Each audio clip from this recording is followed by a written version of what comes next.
Welcome to Sherlock Mondays, everyone. Sherlock Mondays, Hound of the Baskervilles.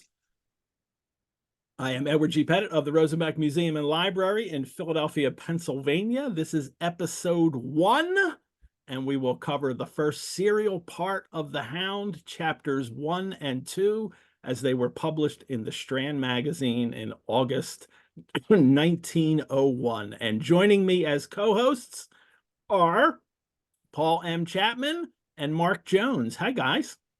Hello. Hi there. Nice to see you. Joining us from across the pond. And it's late for you guys, too. I know. I read that. So, Night is but young. yes, it is. Well, for those of you who have watched our free Biblioventure, Sherlock Mondays, in which we covered the first 27 Sherlock Holmes adventures, this Hound show will basically follow the same format. The only difference is that we will stop in the middle to answer questions. People have asked for that, and I always try to do a little bit of that when we used to do the Sherlock show, but it was always hard. So, but we'll do that in the middle and at the end. So when we finish talking the chapters, we'll do another, few minutes of Q&A at the end of the show. So here's the key. If you have a question today, put it in the Q&A feature on the Zoom interface. If you just put it in the chat, it might be hard to find. So put it in the Q&A feature and we will get to those. If we don't get to a question that you asked, I'll see it later and then I'll answer it maybe on the next show, or I'll answer it by email or something like that. So the chat on Zoom is for you guys to have fun. It's like it's your little private Sherlock party. You and your friends it's like you and your friends talking in class and the teacher can't hear you. So you get to do all that, get in trouble. So enjoy yourself in chat, talking to each other. Ask each other questions all you want. That's great. But if you want to ask us a question, then put it in the Q&A feature. Raising hands isn't going to help. Put your questions in the Q&A feature, and then we'll be able to answer them at the halfway mark and at the end. This show is being recorded, and I will share the link of the recording with all of you. So if you miss an episode or you just want to rewatch because you can't get enough Paul and Mark, and I got to watch Paul and Mark again and hear all these great things they said again, I will share a link to that recording with you always the day after the show. So, and those recordings will remain, all the recordings for all 8 episodes will remain available until August 31st of this year in 2024. So a reminder before we start, guys, no spoilers. There are actually some people in the audience who really are reading Hound for the first time, and who went through Sherlock Holmes, Sherlock Mondays reading for the first time. I know, it's so envious. Like, right. Get that back. Like, that's the one case where I think amnesia would be like a good thing in my life if I could reread all these, discover all these things anew. I'm not wishing for amnesia though. So we don't want to have any spoilers, especially as the Hound was released serially, and we're going to cover it that way. I always want to keep that in mind. So keep that in mind in the chat, everybody. Don't say something about someone that happens later or something that happens in a later chapter. Anything hinting at that, just, leave that stuff off the table and only talk about what's going on in these chapters. The first 2 tonight. Let me introduce our 2 co-hosts for this evening. Paul M. Chapman has written widely on Victorian and Edwardian genre literature with a particular focus on the works of Arthur Conan Doyle, Bram Stoker, Le Fanu, and M.R. James. Paul, you're like my long-lost brother, let me tell you. All things I love. He was a staff writer on Sherlock Magazine for 10 years, edited The Ritual for the Northern Musgraves Sherlock Holmes Society. He's also the author of Birth of a Legend, Count Dracula, Bram Stoker, and Whitby, which I just got a copy of, and I can't wait to read it, and has contributed articles and reviews to ACD, the Journal of the Arthur Conan Doyle Society, the Musgrave Papers, All Hallows, Ghosts and Scholars, and Wormwood, all journals that I love and read sometimes. Thank you for joining us, Paul. Thanks for that introduction, Ed. Mark Jones has been fascinated by the works of Arthur Conan Doyle since he read the canon one wet summer holiday as a 12-year-old before diving into the lost world. He studied and taught the history of the 18th and 19th centuries, continues to work in higher education as a consultant. He's written several books on television, film, and literature, including Dark Matters, co-written with Lance Parkin, an introduction to Philip Pullman's His Dark Materials. He has contributed articles to the Baker Street Journal, Canadian Home, Serpentine Muse, and numerous blogs. Both Paul and Mark are the hosts of the Doings of Doyle podcast and are members of the Sherlock Holmes Society of London. I highly recommend everybody the Doings of Doyle podcast. So there you go, guys. Phew, that's a big mouthful to get. Thank you. Oh, thank you for that. Thanks a lot, Ed. First, tell people a little bit about Doings of Doyle and how that approaches the writings of Sir Arthur. Well, we started that, we started that almost 5 years ago now. And it really came out of the fact that Paul and I had a conversation early on. We met first about 10 years ago, actually. We had a conversation that very quickly kicked off, realized that we had an interest, not just in Sherlock Holmes, but in Conan Doyle's wider work. And also felt that there was a gap there to really promote and encourage people to read wider than the Sherlock Holmes stories and to enjoy the amazing output of this really creative and very wide-ranging author. And so Doings of Doyle, typically each month we look at a different story or a different piece of writing by Conan Doyle. And then we intersperse those with interview shows where we will talk to people who are doing interesting work in the field of Arthur Conan Doyle studies. And so our approach is really to try and encourage as many people as possible to explore Conan Doyle's life and work with us as we kind of go back into the detail, understand some of the writing and literary history, place the stories into the context, and then waffle on about various bits that interest us in the stories that we cover. And yeah, it's brilliant to have this kind of platform because I think back to my days with the Northern Musgraves and the journals and so on. It's you don't have that wide reach that this can give us with the podcast, and it's been such an eye-opening experience. And it's great for both of us because it's each episode gives us research to undertake, and so we're just widening our own knowledge all the time. It's a fantastic opportunity. I love these kinds of things. They really remind me of this kind of Victorian age of antiquarianism where people could explore topics and be able to share that knowledge with people instead of being locked up in a kind of academy in a way that way to reach people in popular ways now about things because of these formats, people can find you and hear about this stuff. And you guys get to talk about the other stories too, as well, the other things that Doyle wrote, which is really great to have available out there.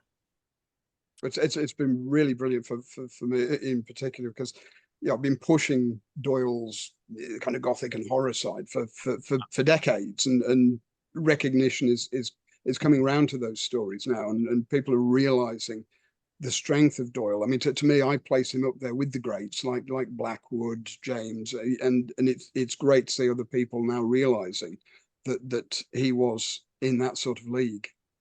And we get to see some of that in Hound of the Baskervilles, where he brings absolutely that sensibility of writing this kind of thrilling gothic horror story to the world of Sherlock. So yeah, that was great to do. Can you guys remember a time when you first encountered the Hound? Oh yes, yeah. I mean, mine came. It was actually my late teens, and actually I got drawn into the world of Holmes by like so many people, seeing the Jeremy Brett series, and before the Brett team did the Hound, all right, I'm going to go through the canon, and I'm going to start with the Hound rather than start with Studying Scarlet, because I knew this is kind of the Gothic story. And it was great for me because I as a kid I'd seen some of the Rathbone movies on television, but if I saw the Hound, I didn't remember any details of it. So it was great to go to the novel and read it fresh.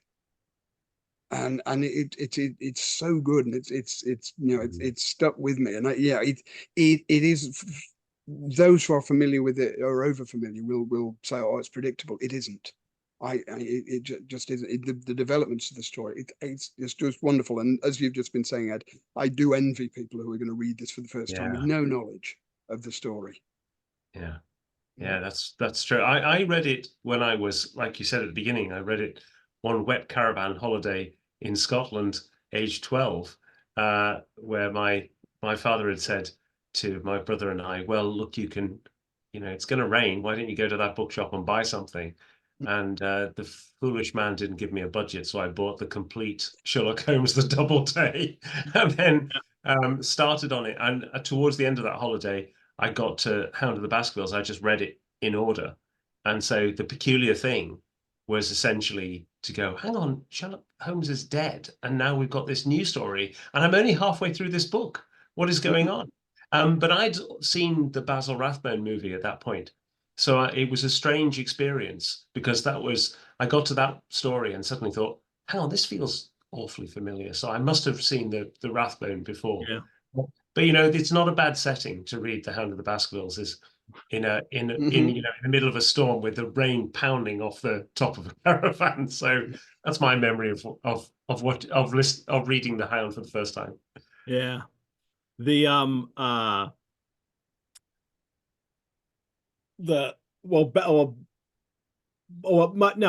want to ask first, Mark. So you really thought Sherlock was dead when you read that story, and well, I knew he kind of probably wasn't, because you knew there were more stories. There's another half of this stories, big volume. Yeah, but when I got to that point, I was thinking, hang on, what's going on here? Yeah. And in fact, I tell you what's really interesting is my daughter's 14. Her best friend has just started reading Sherlock Holmes for the first time. And I was talking to him the other week, and he just got through Hound of the Baskervilles. And he was just completely gripped by the whole thing. Yeah. And so it's wonderful to think that, all these years later, there is another person going through exactly the same experience. And there will be all over the world. People will be discovering this again for the first time. Some people here on the chat today. And I just think that's, as Paul says, it's enviable to, things you'd really love to do again is to really discover it afresh. Yeah. So, I mean, give me enough time and I forgot everything. So there are books I read 25 years ago that I read now, and it's like, it's completely new. I don't remember any of this. So, but not the Hound. The Hound I've read enough times, and I watched Basil Rathbone today. So I thought it'd be nice to throw on something in the afternoon to relax, and I watched Basil Rathbone's today. So, but he doesn't have a terrible haircut for the first one that he made for them. Good point. All righty. Well, on with our story in a way. We're going to start with some other things first. We have, before we hit the story, I want to briefly talk about the years between the publication of The Final Problem, when he had said, well, what's the Doyle's private notebook, he wrote "Killed Holmes" on that day in December. So he was definitively, for the author, he had done away with them and didn't want to do anymore. And we've all heard these stories over the years, and how much Doyle was unhappy with, how much time it took to create all these stories. I did one look at all the fiction he was producing, and at one point, it was that year of Sherlock. It was like the almost all of his fiction was Sherlock Holmes story. Like he had to, this is like when he had time to write, this is what he had to concentrate on. And he wanted to do so much more. And it's not just we constantly hear, and I probably said it too, that he wanted to concentrate on the historical novels. He wanted to write everything. Yeah.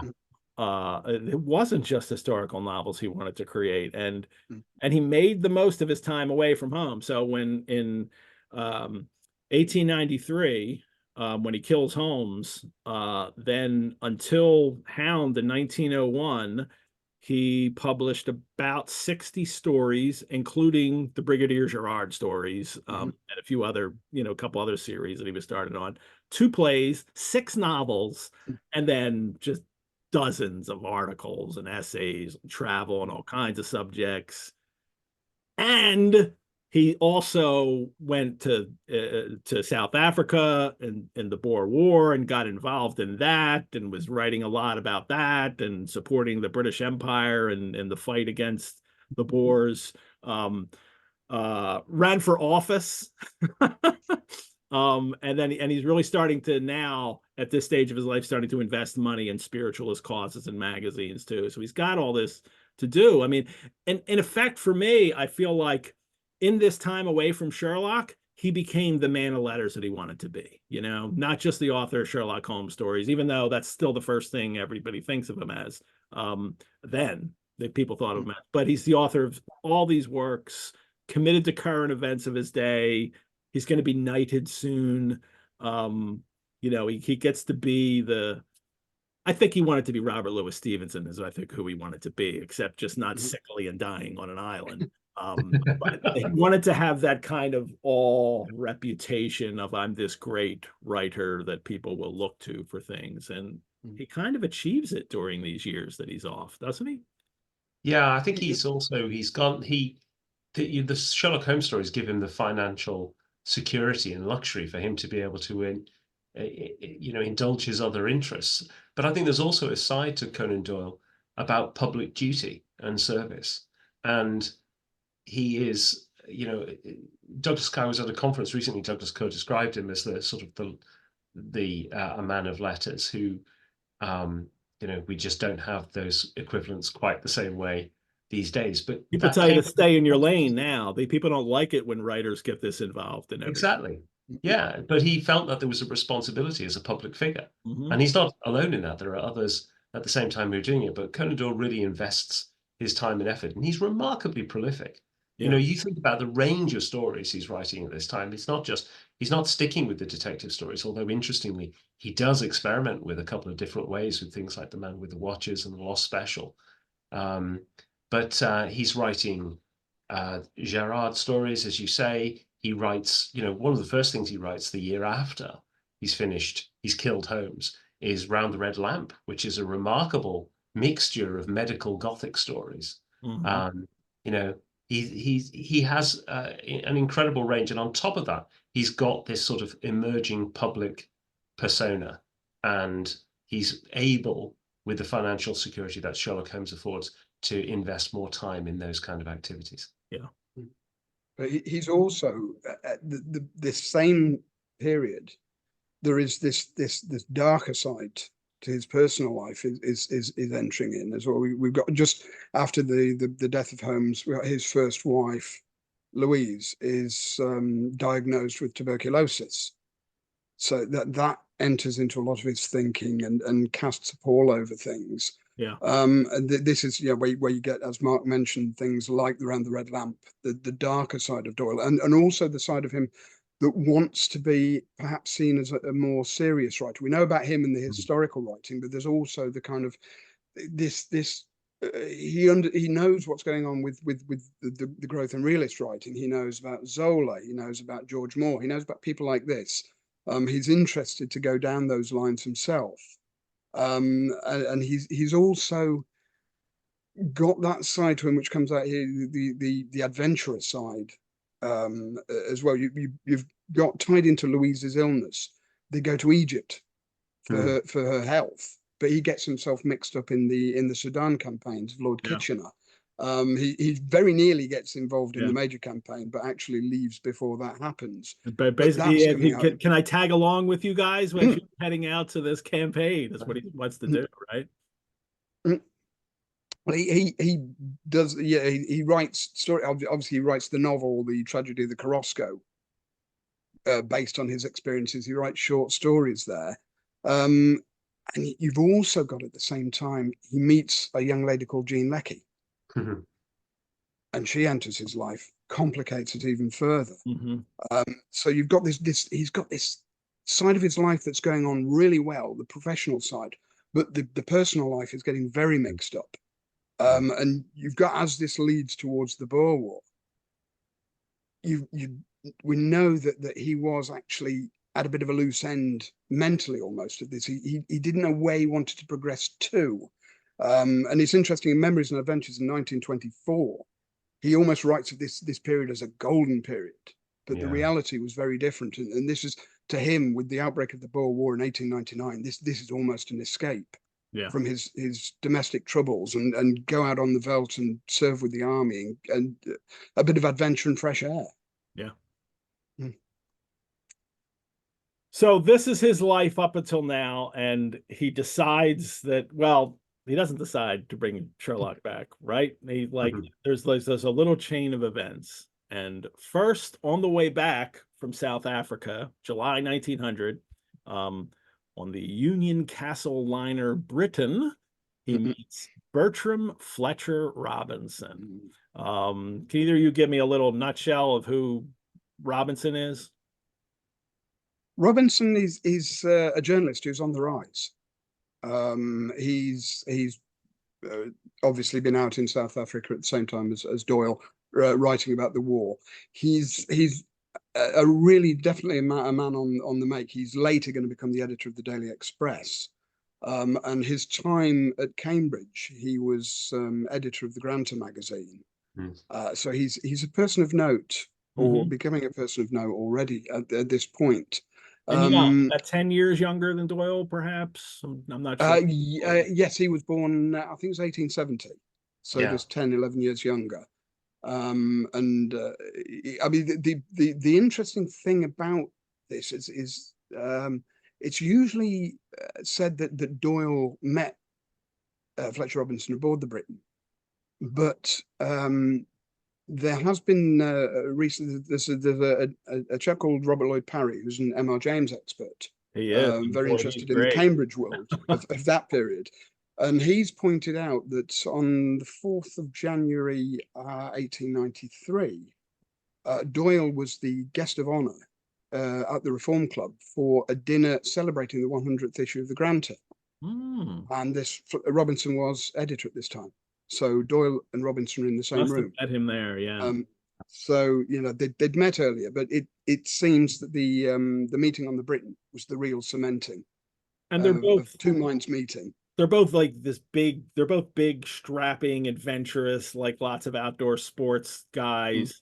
And I almost feel like that's what got them together at first, probably more than writing, is that they have this shared interest in outdoor sports.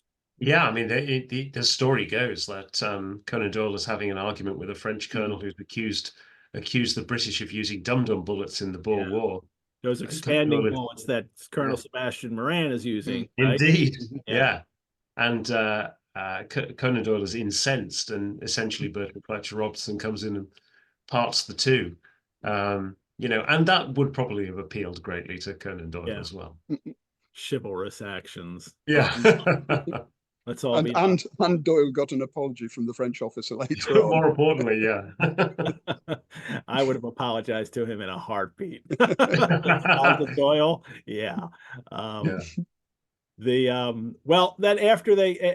so March 1901, they've stayed in touch, and Robinson and Doyle go for a golfing holiday at the Royal Links Hotel in Cromer.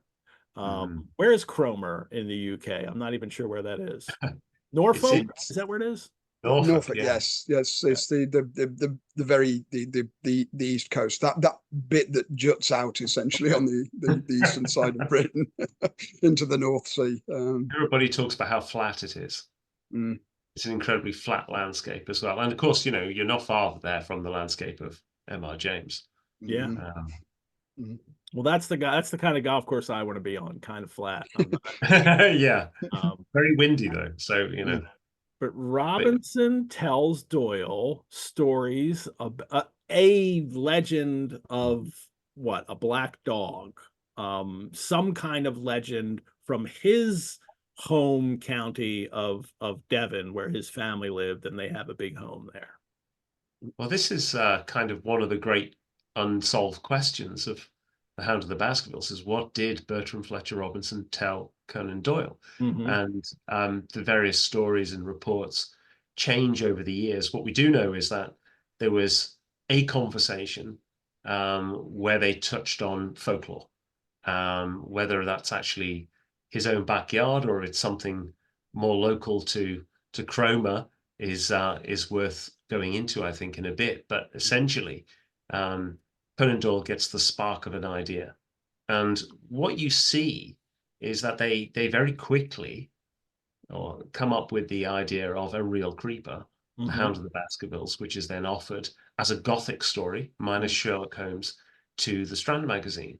And over the next few letters and the surviving correspondence. The first letter that Doyle sends to Greenhoff Smith, the editor of the Strand, is, I have the idea of a real creeper for the Strand. It would run, I think, to not less than 40,000 words. It is just the sort of thing that would suit you, full of surprises and breaking naturally into good lengths for serial purposes. It would be called The Hound of the Baskervilles. There is one stipulation. I must do it with my friend Fletcher Robinson, and his name must appear with mine. Yeah, and then that's he goes on, I want my usual 50 pounds per 1,000 for all rights to do this. Yeah, keep that number in your heads, folks. Yeah.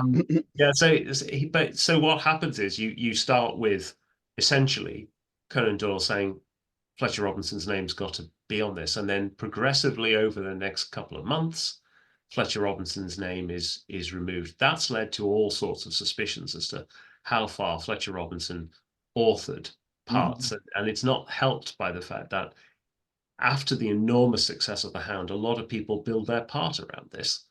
You know, there are lots of people who make their name, have got an invested in this story, so it gets very confused pretty quickly. Robinson has someone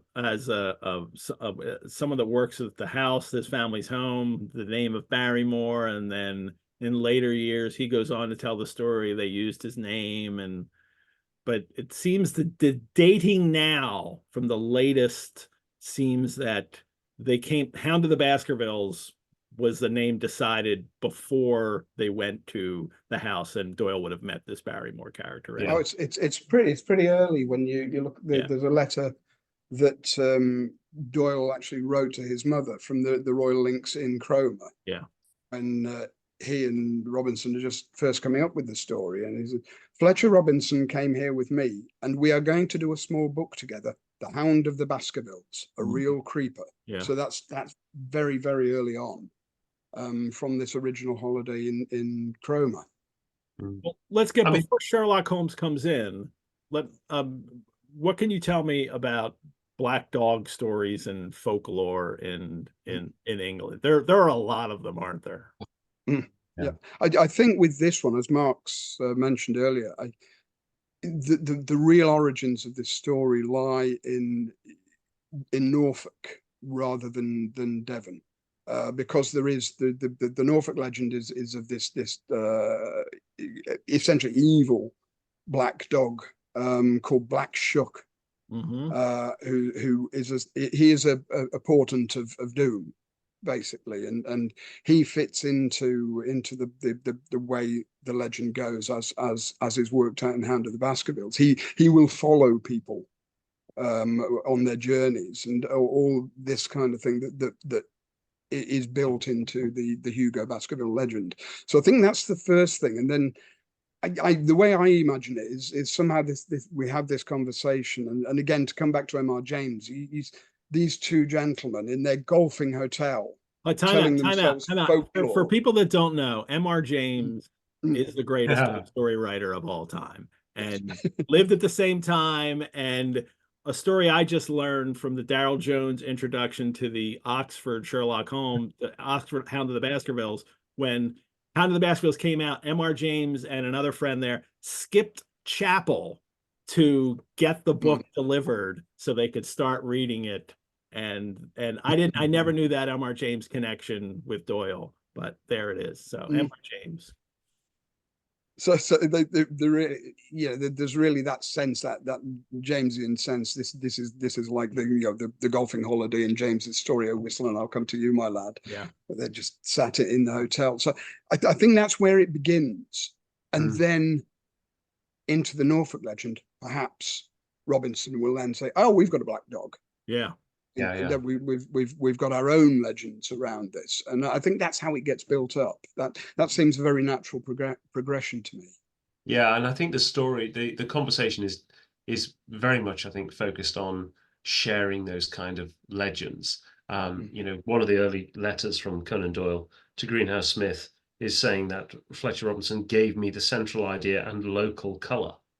You know, but later Fletcher Robinson talks to the New York Tribune, 1905, and says he gave Conan Doyle stories of ghost hounds, headless riders, devils in the hollows on which he'd been raised. And I think it's at that kind of level. There is an interesting point where they say that they're kind of working out the plot together. But I think mostly it is, as Conan Doyle says in that letter to Greenhouse Smith, it's local color. And Yeah. that's what he's really dragging. He's really pulling from.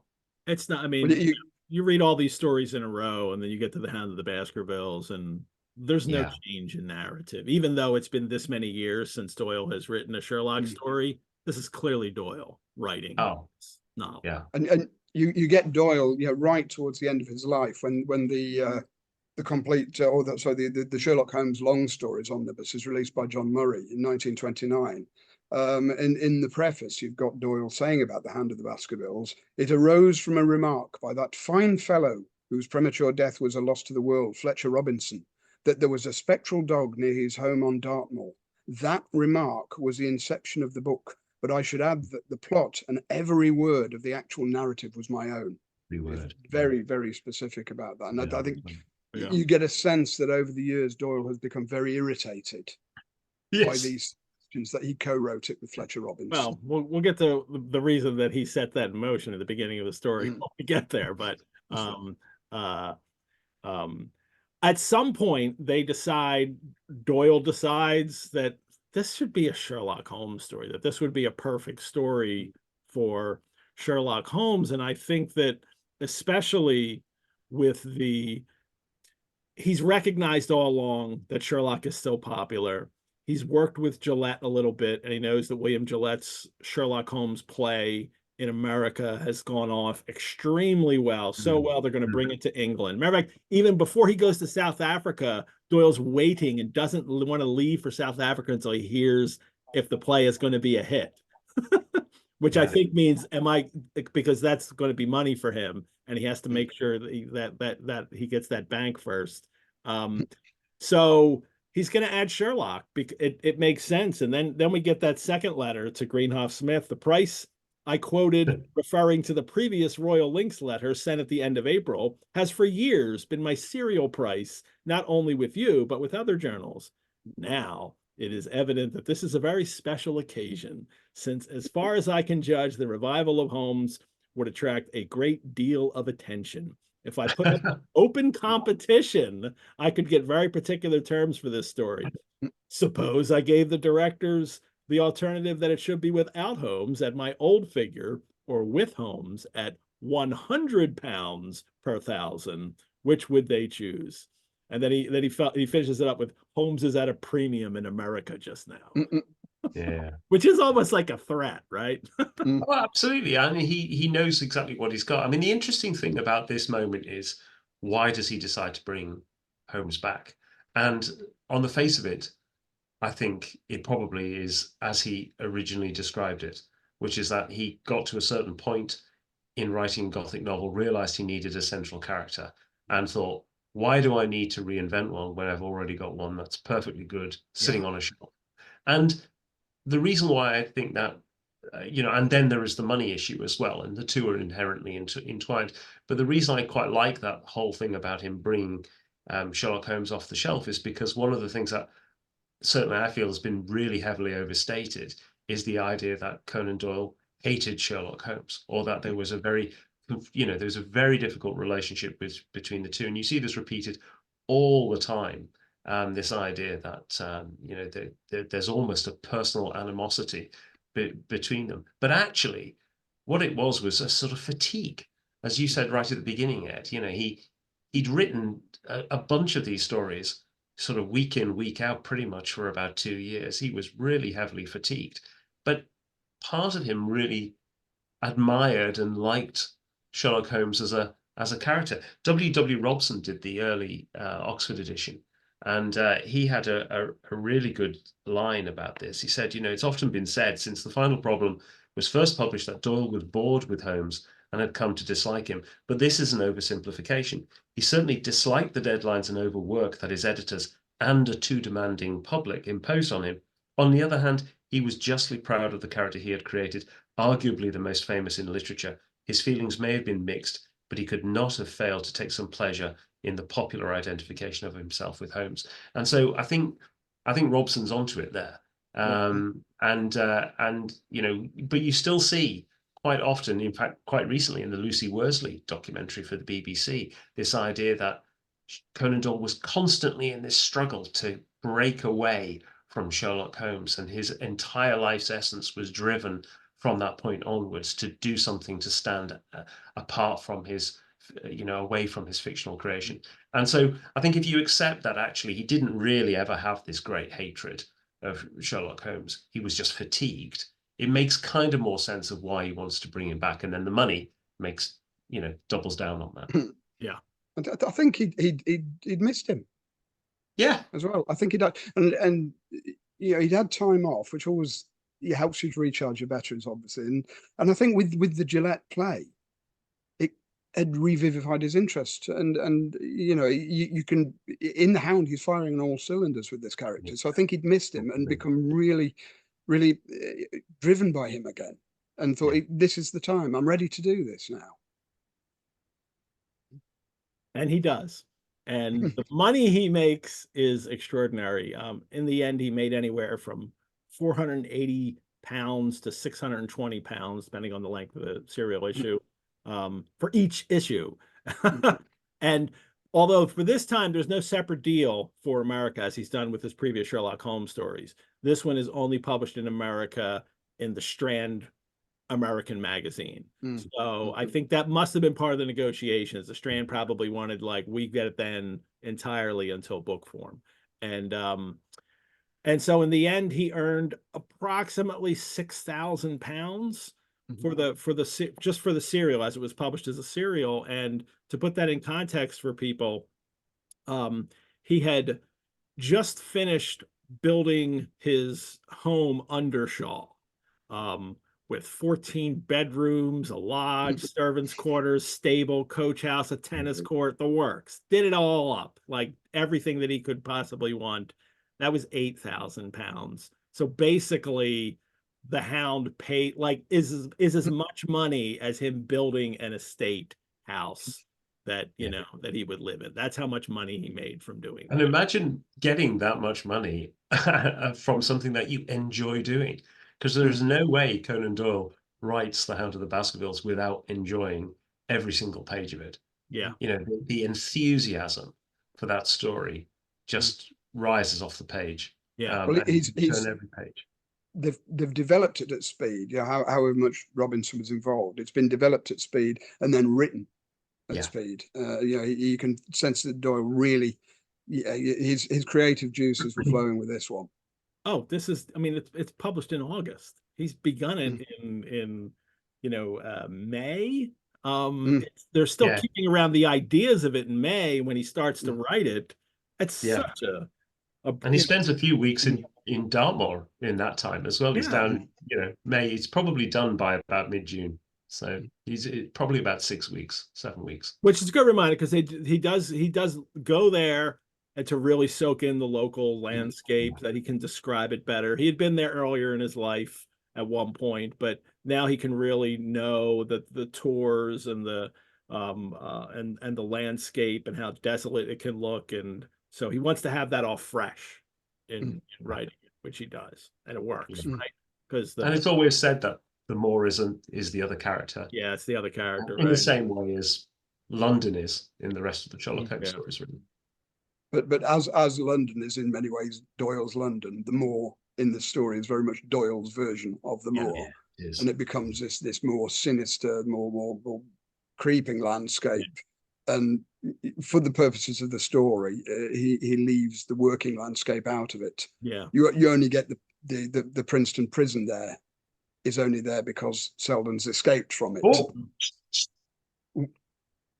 Future episode. Yeah, there are actually people working. Somebody's escaped. Perhaps. Yeah, there are people actually working in the mine there. So it is far more active than completely desolate. But he also condenses everything into like this one little area where you can walk around in. If you tried to do a walking tour of that now, it would be a day.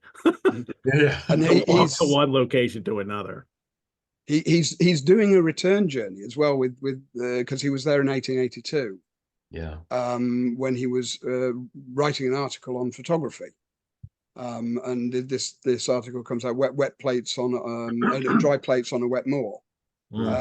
So he'd been around and familiarized himself with the area earlier. This is when he'd been working as a doctor in Plymouth. And you've also got the moor features in other stories. Obviously, we've got it in Silver Blaze. And we've also got it in How the King Held the Brigadier, one of the Brigadier Gerard stories. And the moor is a different entity in each of these stories, and you get different elements of the moor. And then you can really, if you compare the Brigadier Gerard story with the Hound, it's a very different landscape. So it's interesting to see the way his mind works and the way he's able to adjust it. And in Silver Blaze, it's a working landscape used by the race trainers. So it's very interesting to see the way he's working here. I do like there's a line in The Brigadier in England where Gerard, who of course is at this point has escaped from prison and has been accepted, he's waiting transfer back to France. And he says, "It is a bleak place, this Dartmoor, wild and rocky, a country of wind and mist. I felt as I walked that it is no wonder Englishmen should suffer from the spleen." I want to remind people, if you have questions for us, if you put them in the Q&A. Oh, there's a reminder in the chat now. There's a reminder to put if you have questions, put them in the chat, and we'll hit them at the big point. But there's a couple here I can just hit right now before we hit the story. Mary asked if there's going to be a written transcript of the episode made available. I had not planned on that, Mary, so I would definitely consider that. Maybe. I just have to figure out how I'm going to do it and share it, and can we share it and all of that. So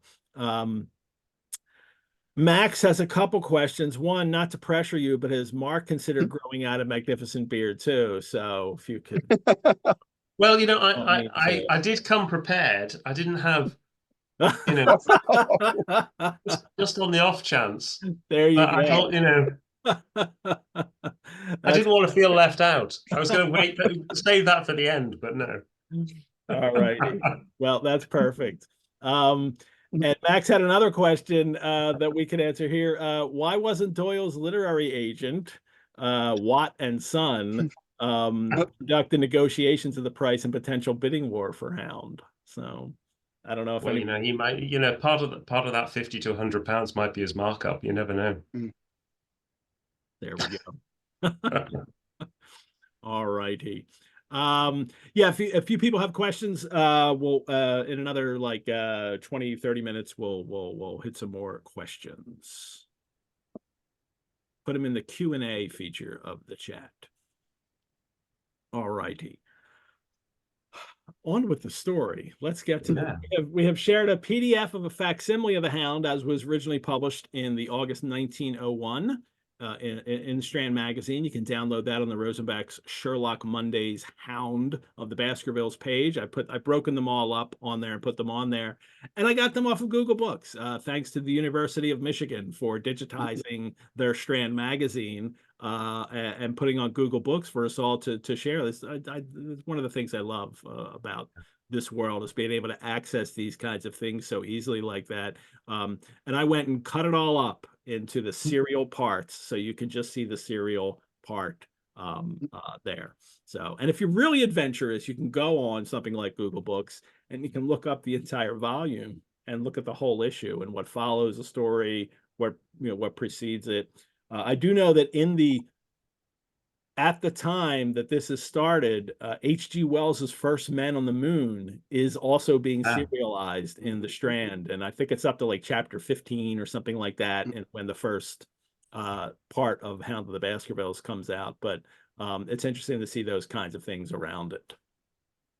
There's some, and just to say, it is worth looking into those full issues because you often find inspirations. Yeah.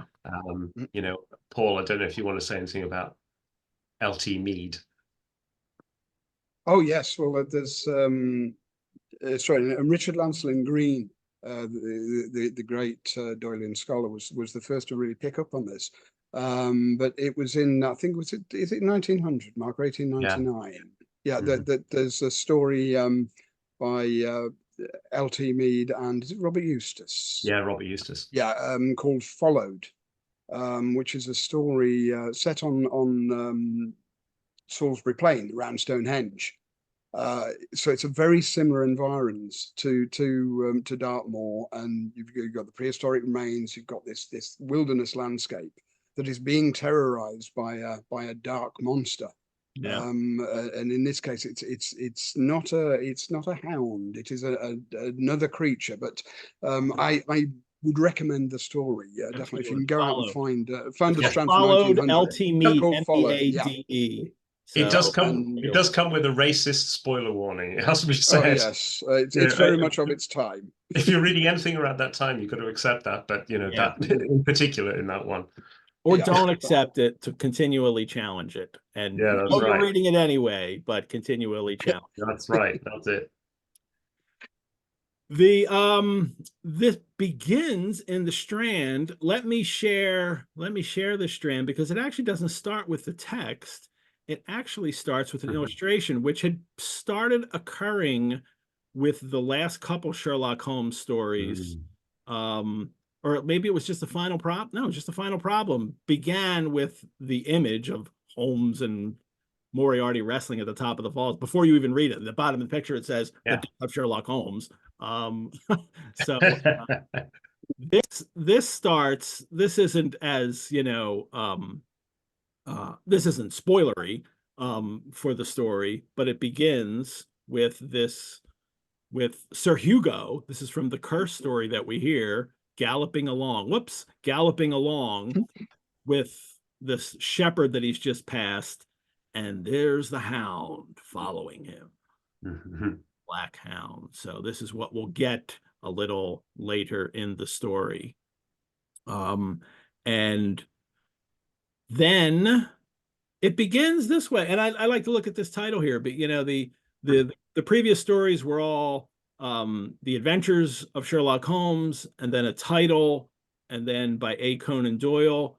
Now they've altered the title a little here. Now it's leading with The Hound of the Baskervilles with the asterisk, which we'll talk about in a second. Another adventure of Sherlock Holmes. So a way to get around it's not the return of yet quite. It's just another adventure.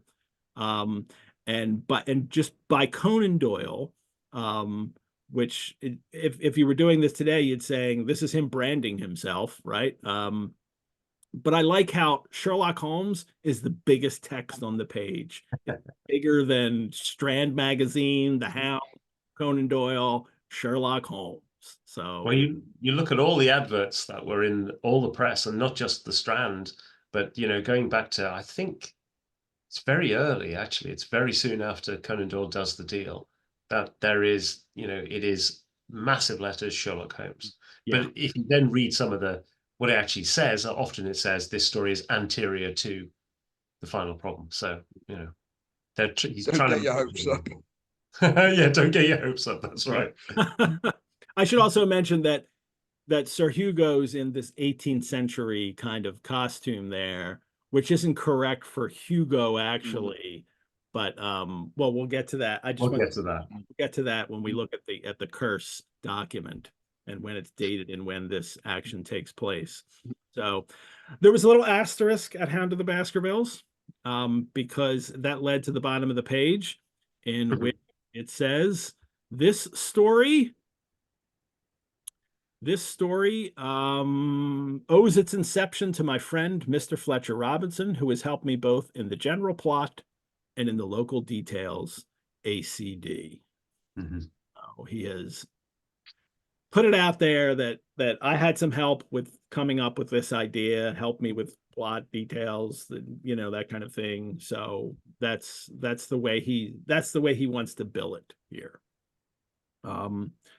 And which is, I imagine, really what we talked about. I kind of really feel too that that's what Fletcher Robinson did.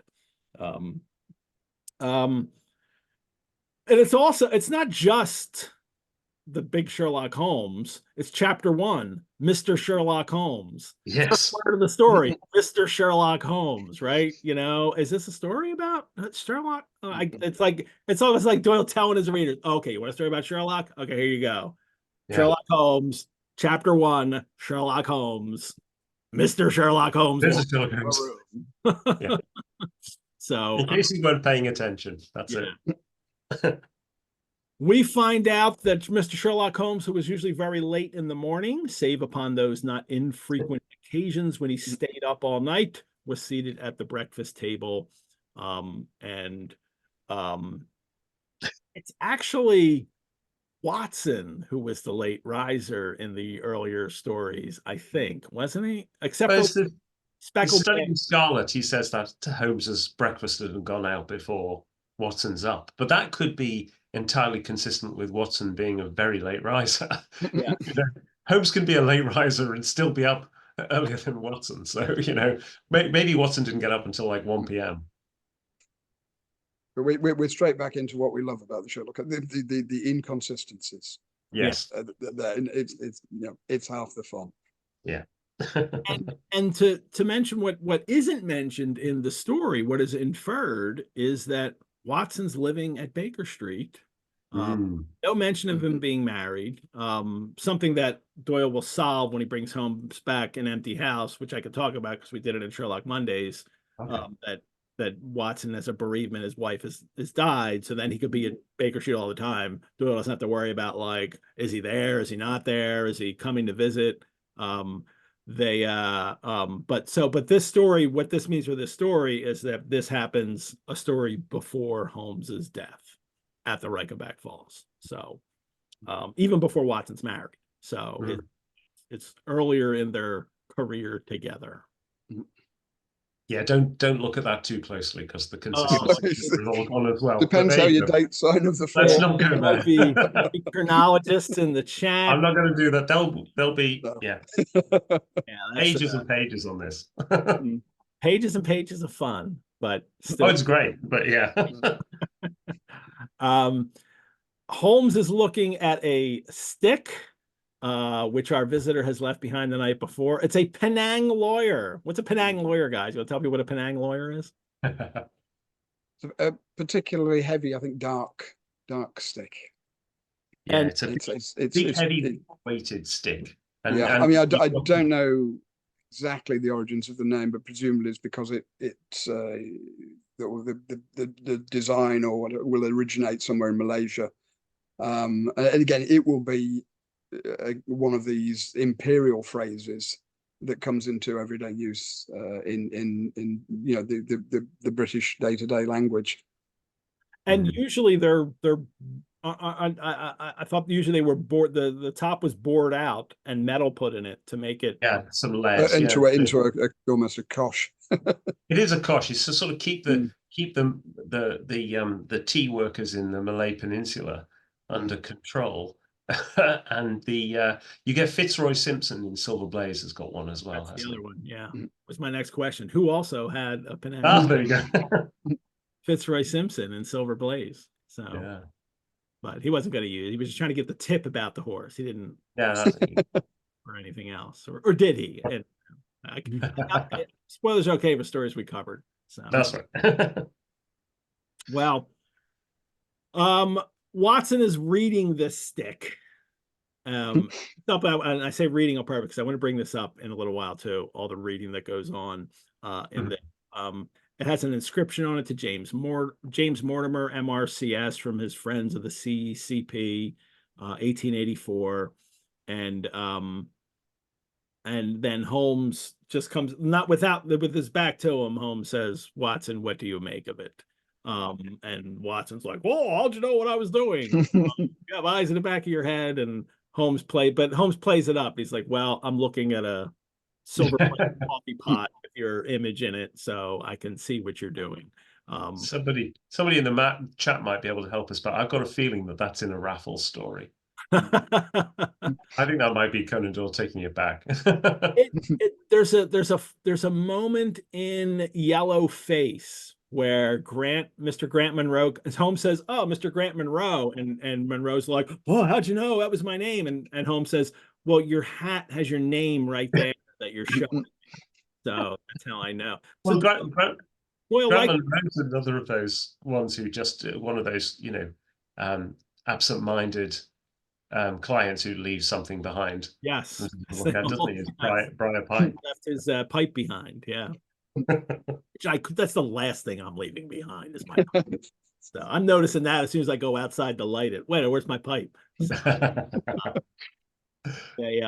I like that, Doyle likes he's having fun with that thing about Holmes where he can predict stuff, but he's not really predicting. Sometimes he likes to have fun with it, and that's really. Yeah. But it's also establishing. Not only do we have established that Watson, this is an early story with Watson there, but also an early adventure with Watson there, but also we're in Baker Street. And then they wind up doing this kind of Dr. Bell game. Let's read this. What can you say about it? And of course, Holmes is smarter than Watson, and Doyle's bringing out those conventions that it's like this is what the readers have been waiting for since 1893, right? And I was looking at I can't find it in my notes, but I'm fairly sure there's a commonplace book, Conan Doyle's commonplace book from the late 1890s, in which he has a note to himself about an idea, which is somebody looking at a stick and deducing from the stick. So, again, when you think about authorship, Bertram Fletcher Robinson, did he write part of this stuff? This is all Conan Doyle writing his playbook. It's there, and this is what the public want. Yeah. And here comes the test. Well, what can you tell me? Watson always fails these tests, right? Or he doesn't fail it. He just scores very low on. He does. Yeah. He doesn't quite scrape a pass, but he doesn't do badly for him in this one. No, he doesn't. And even as we know, Holmes gets. He was a country lawyer. That's all he gets right. He's a country lawyer who walks a lot. From a walking stick, he gets this. So, or a country doctor who walks a lot. He gets from a stick. But Holmes has this great little line here where he, Watson thinks he praises him, but he's not. He's really, Watson, you excel yourself, said Holmes, pushing back his chair and lighting a cigarette. I always like when Holmes is smoking other tobaccos too. I am bound to say that in all accounts which you have been so good as to give of my own small achievements, you have habitually underrated your own abilities. It may be that you are not yourself luminous, but you are a conductor of light. Some people, without possessing genius, have a remarkable power of stimulating it. The meanest line in the canon. And Watson, it's also astonishingly egocentric. Oh, yes. I'm a genius. Oh, yeah. Yeah. Watson, he likes it. He's like, oh, I must admit, these give me keen pleasure. That's right. Absolutely. He doesn't even get that he's being insulted. No. And Watson is not dumb. And we've seen that many times in the stories. Yeah. He's no Nigel Bruce. He is really capable, but this time he doesn't even recognize that Holmes is telling him that that he's not. Well, he doesn't. In a sense, when he says you're not luminous, you are a conductor of light. You bring out the abilities in others, which would be an admirable trait. Right? That's what great leaders do. But Holmes just means Watson's wrong answers help guide him to the right. That's right. Yeah. So, Holmes looks at the stick, and I just want to share this picture real quickly because it is it's the return of Sherlock in Paget illustrations for the story for those readers. And there he is looking at the stick. Mm-hmm. Which with a picture that reminds me very much of that one in Naval Treaty, where he's at the window With the rose. at the rose, the same kind of thing going on, but this time it's not some philosophical disquisition on providence. It's he's examining with his magnifying glass a stick, and he's reading it. He's not only reading the letters, he's reading other things on it. The teeth marks from a dog. Yeah. But he also looks remarkably aesthetic in that, with the jacket looks like it could be a black velvet jacket. His hair's longer. Yeah. It's got a very sort of 1890s aesthete feel about it, I think, that image. Yeah, Very, very louche. As I noticed in lots of Paget illustrations, especially ones where Holmes is lying on a divan or a couch, there's like 5 or 6 of them or something like that, where he's kind of lounged about there, and which I always think that's not the traditional hero pose for an adventure. Far from it. Yeah. Well, they he looks at the stick, and he says, well, first he says, interesting, though elementary. Elementary gets thrown in there. Will become very soon at this time in 1901 will become the catchphrase finally of Sherlock, thanks to the Gillette play, elementary, my dear Watson, or some variation of that. Which is really from the Gillette play, even though Holmes several times in the story says elementary. But it becomes the catchphrase because of the popularity of the Gillette play, I think. Watson only gets correct the country doctor, and he walks a lot. And then Holmes, and then he says, "Well, take down." Holmes says all this stuff, and then he says, "Take down the medical directory." They could have just gone to something. Well, that's my theory about this. Holmes is sat there being a smartass, and quite clearly he's got down the medical directory while he's been waiting. Before Watson's got up, he's been doing it.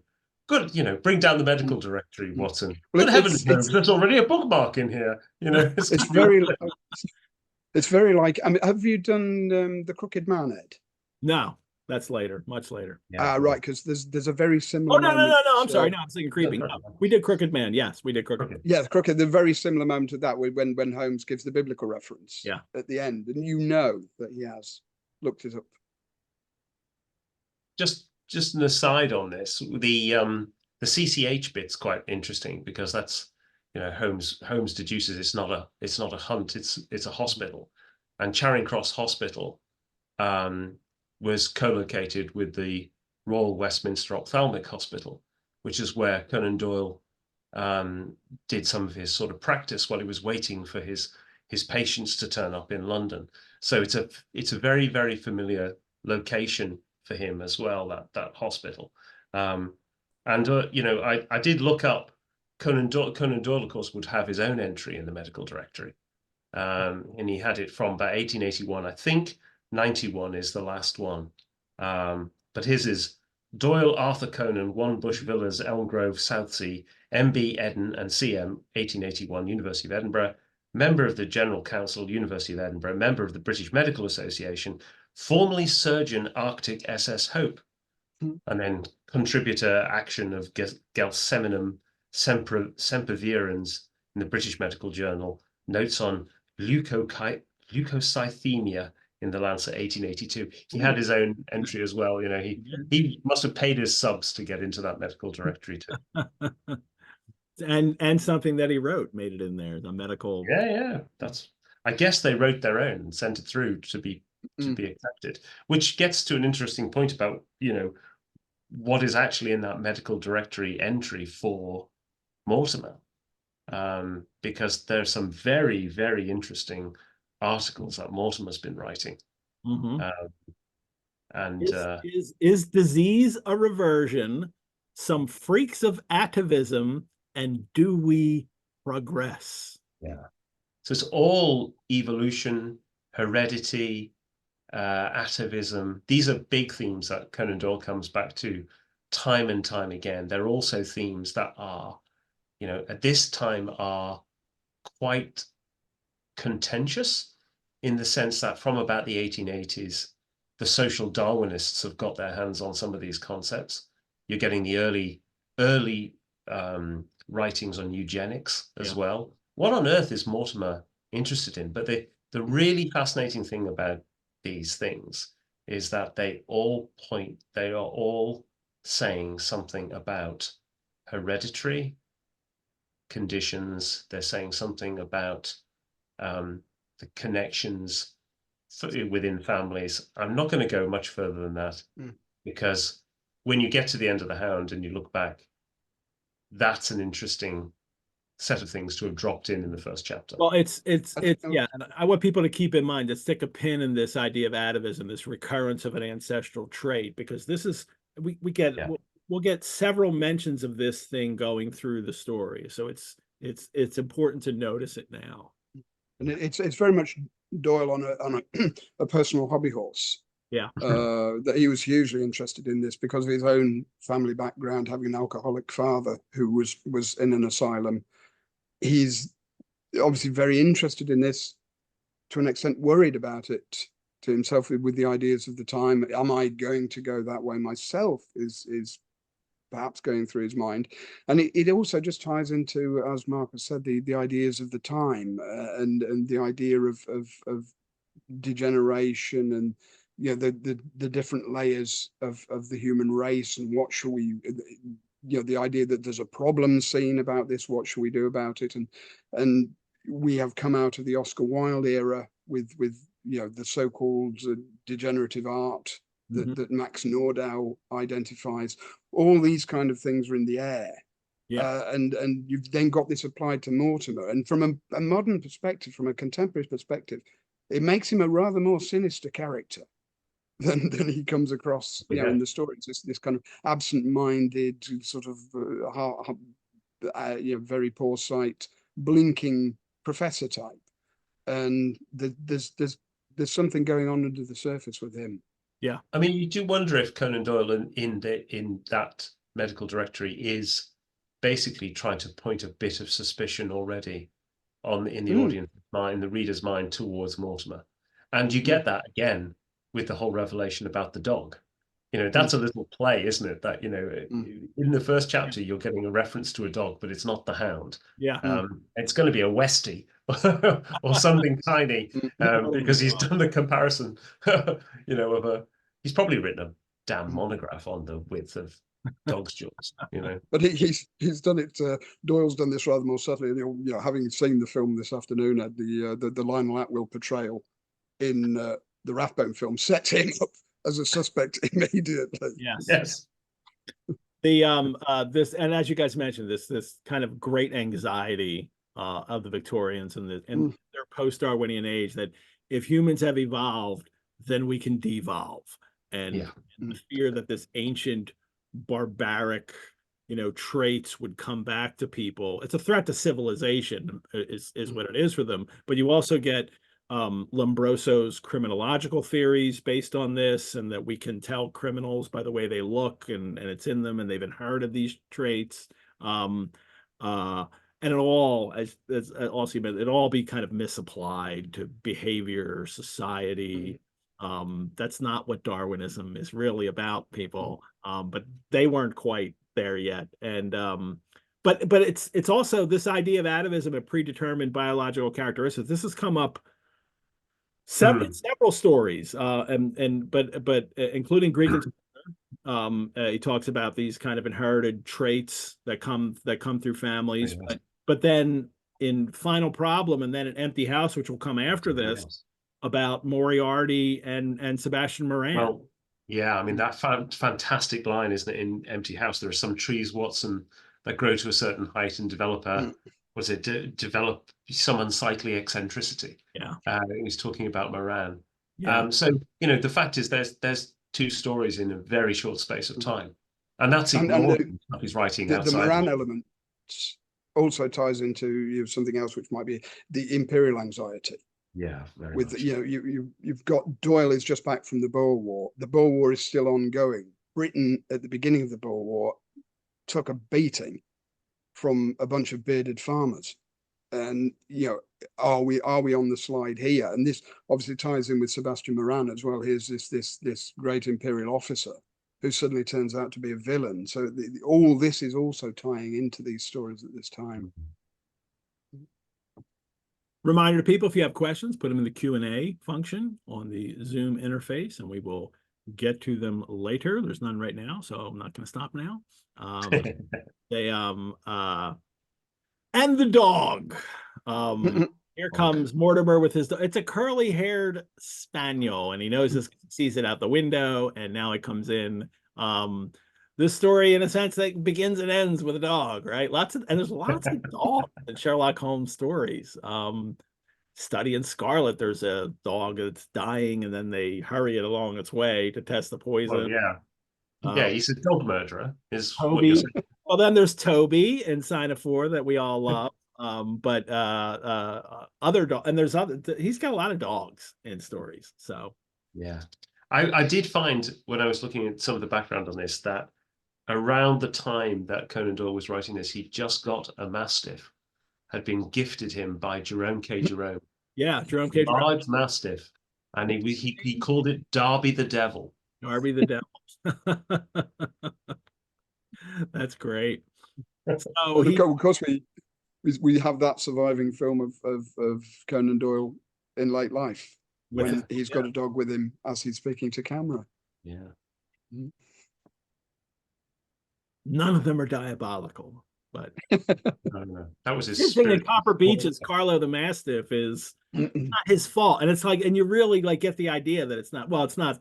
Well, so it's interesting the way he does these, but because the Hound in this story, as we'll hit in a little bit, and the Curse of the Baskervilles is a demon hound from hell.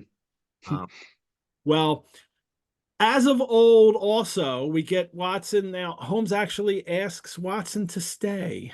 Don't move, I beg you, Watson, after Mortimer arrives. He is a professional brother of yours. Your presence may be of assistance to me. This hit me in this story, reading it this time. It's, for me, it's always Holmes and his assistant Watson, and this is what they do, right? But really, Watson's never officially part of Holmes's business. His consulting detective business. And I think always, I'm pretty sure always, he asks Watson to stay or to help. It's never assumed that Watson is going to help. It is always proposed to him, can you help me, or please help me. I have to look now and see if that changes in at least all the early stories. But I'm just thinking that there's a move slightly later where, I'm just thinking about things like the motto of the firm. He says about, there's this concept of the firm that comes up in the case book where he has multiple people. But in that case, Watson is, again, a bit more in the background from it. Yeah. But interesting that you pick up on that line, because the very next one is one of my favorite lines in the first chapter of Hound of the Baskervilles, which is, let me just find it. Now is the dramatic moment of fate, Watson, when you hear a step upon the stair, which is walking into your life, and you know not whether for good or ill. And that is him saying straight to the readership, I'm back. Yeah. And it's also perhaps with that drawing Watson in, with that the excitement of that moment, and of course Watson's going to help me.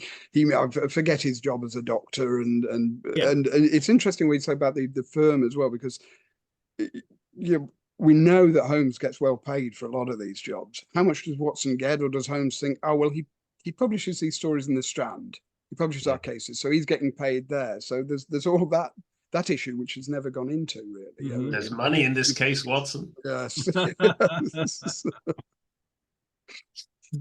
They and I also I'm so glad you read that this kind of suspense building up, and Holmes is setting the scene, and especially for a real creeper, especially for a gothic story. It's funny. One of the things I even forgot to mention about the whole atavism thing, and that's the curse from the past. That itself is a gothic trope. This idea of atavism, and where it's all over this story. Well, Mortimer comes in. He's little description. We need the description of him. He corrects Holmes. I'm a doctor. He says, "No, just a humble MRCS," which I find interesting. He's a surgeon. He's a member of the Royal College of Surgeons, and some people might not realize that doesn't make you a doctor. Yeah, that's right. And this is the one of the things that he wrote between Final Problem and this story is he wrote Round the Red Lamp, and it's interesting in that series that there are lots of evil surgeons appear in those, and there was a rivalry. As the profession was getting established, really in the 1890s, there was a rivalry between the various sections. Surgeons were a lower order to general practitioners, and so, but actually, Mortimer is being overly humble there because he's a medical officer as well, and you can't be a medical officer if you're just a surgeon. And so he can set himself up in a practice as the country doctor. So that's right. He's doing a bit more than that.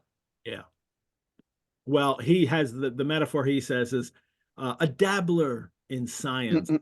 Holmes, a picker up of shells on the shores of the great unknown ocean, which all the annotated editions will tell you it's a paraphrase of Isaac Newton, that Newton talked about this idea that the unknown oceans that we don't know, and all I do is examine the shells on the shore. And then Mortimer wants to see Holmes's skull. He covets his skull. You interest me very much, Mr. Holmes. I'd hardly expected so dolichocephalic a skull. I'm sure I said it wrong. Or such well-marked supraorbital development. I confess that I covet your skull. This phrenology of this scientific practice of being able to read the personality and abilities of a person by the shape of their skull. And he's got the interesting thing there is the description of the skull. So the you see, now I'm saying it now, is the dolichocephalic skull means that it's sort of tall in relation to the width of the face. So slightly long and thin. And then supraorbital development means that basically his eyebrows, that bit sort of sticking out.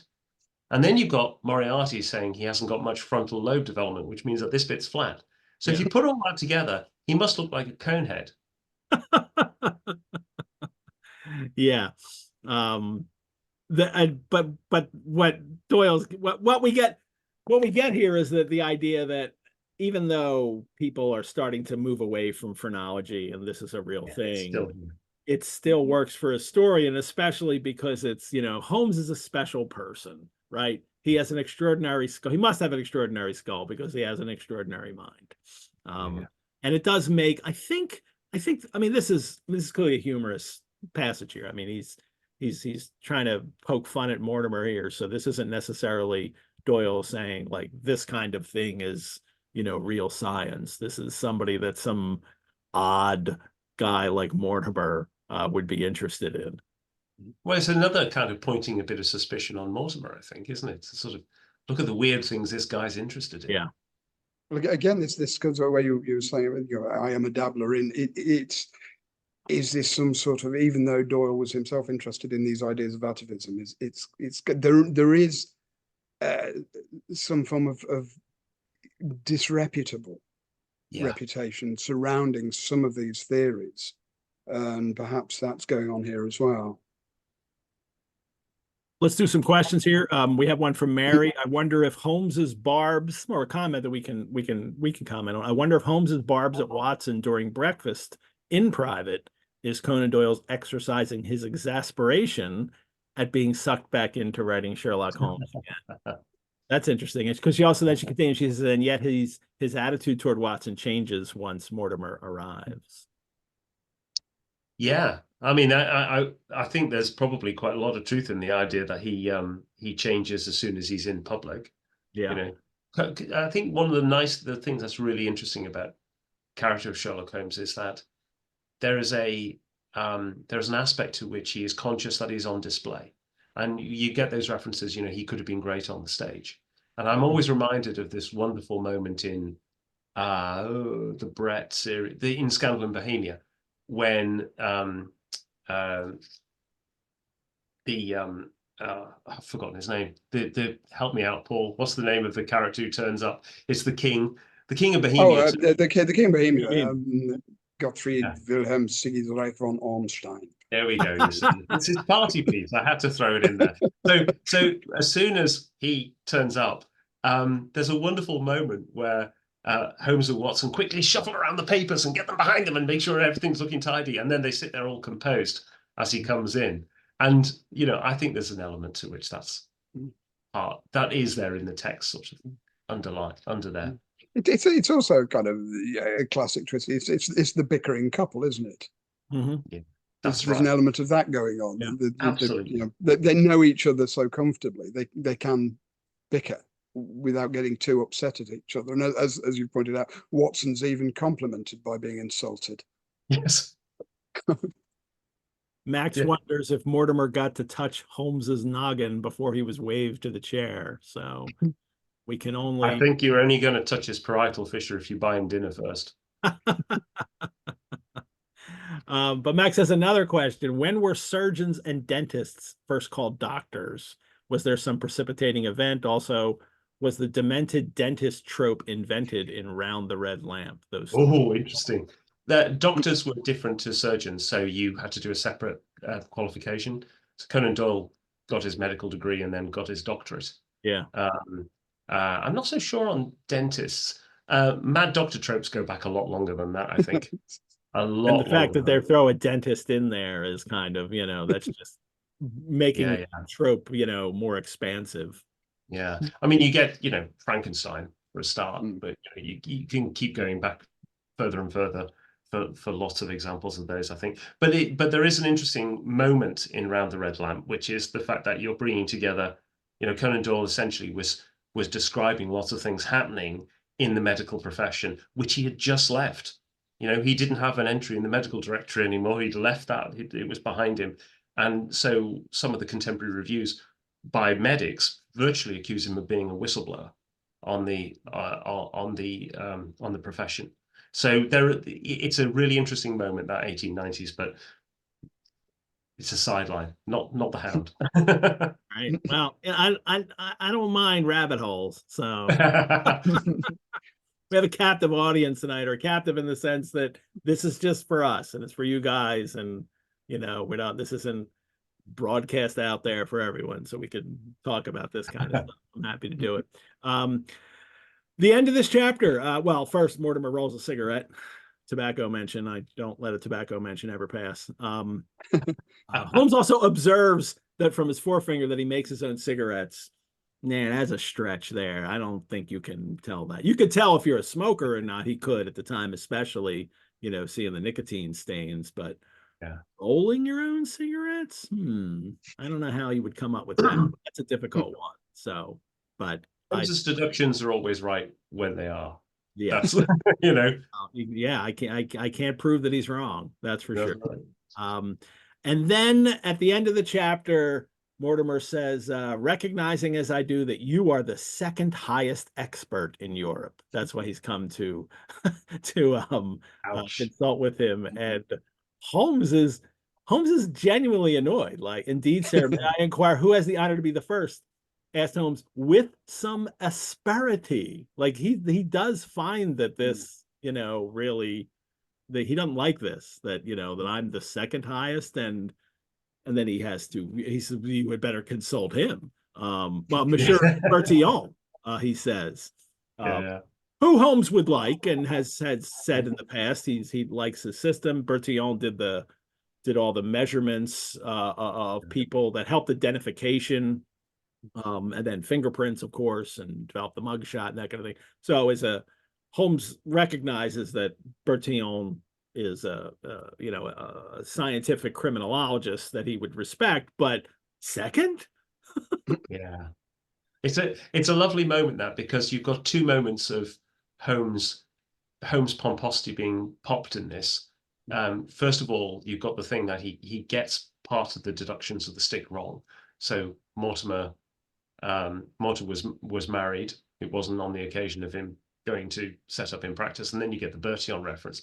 And I was reminded when I was reading this that Bertillon, yes, he was very famous for his sort of scientific method. And, this is maybe Conan Doyle showing that he's keeping up to date with it.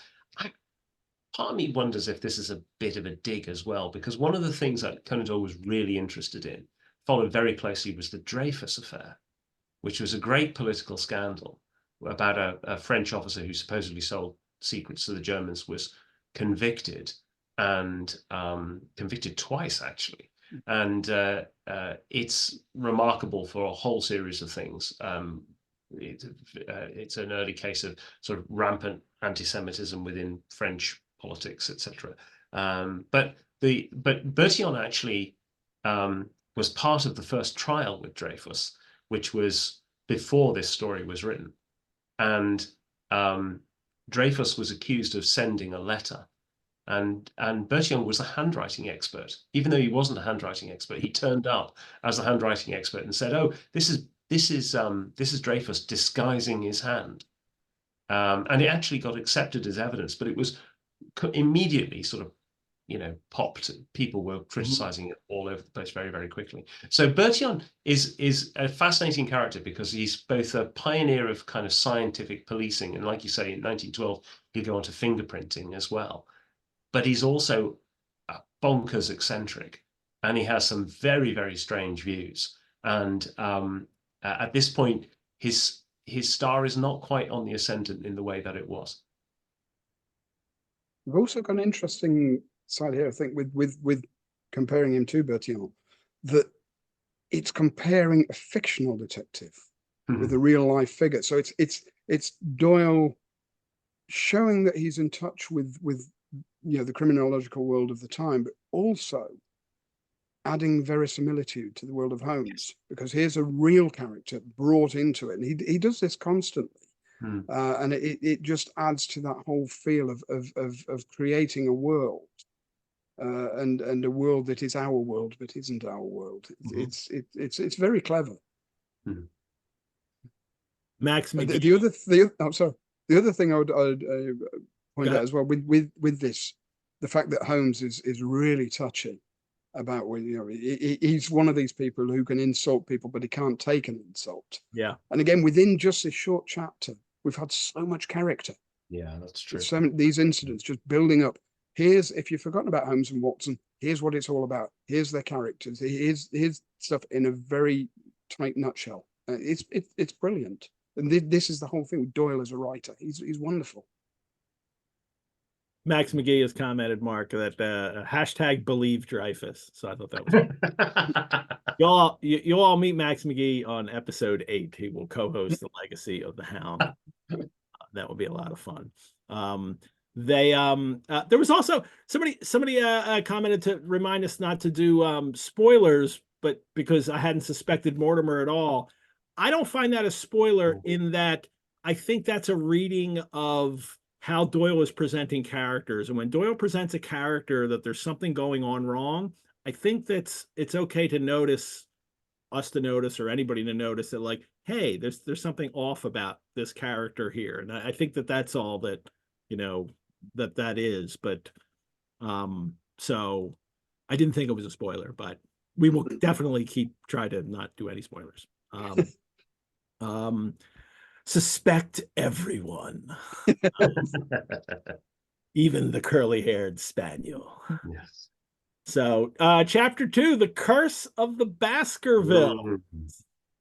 I have in my pocket a manuscript, said Dr. James Mortimer. It's an old manuscript. Holmes right away says, well, I just can't resist. Dr. Mortimer, is that a manuscript in your pocket? Are you happy to see me? But that's not what Sherlock says. Sherlock says, oh, that must be 30s or something. He could tell just by looking at a early 18th century, unless it's a forgery.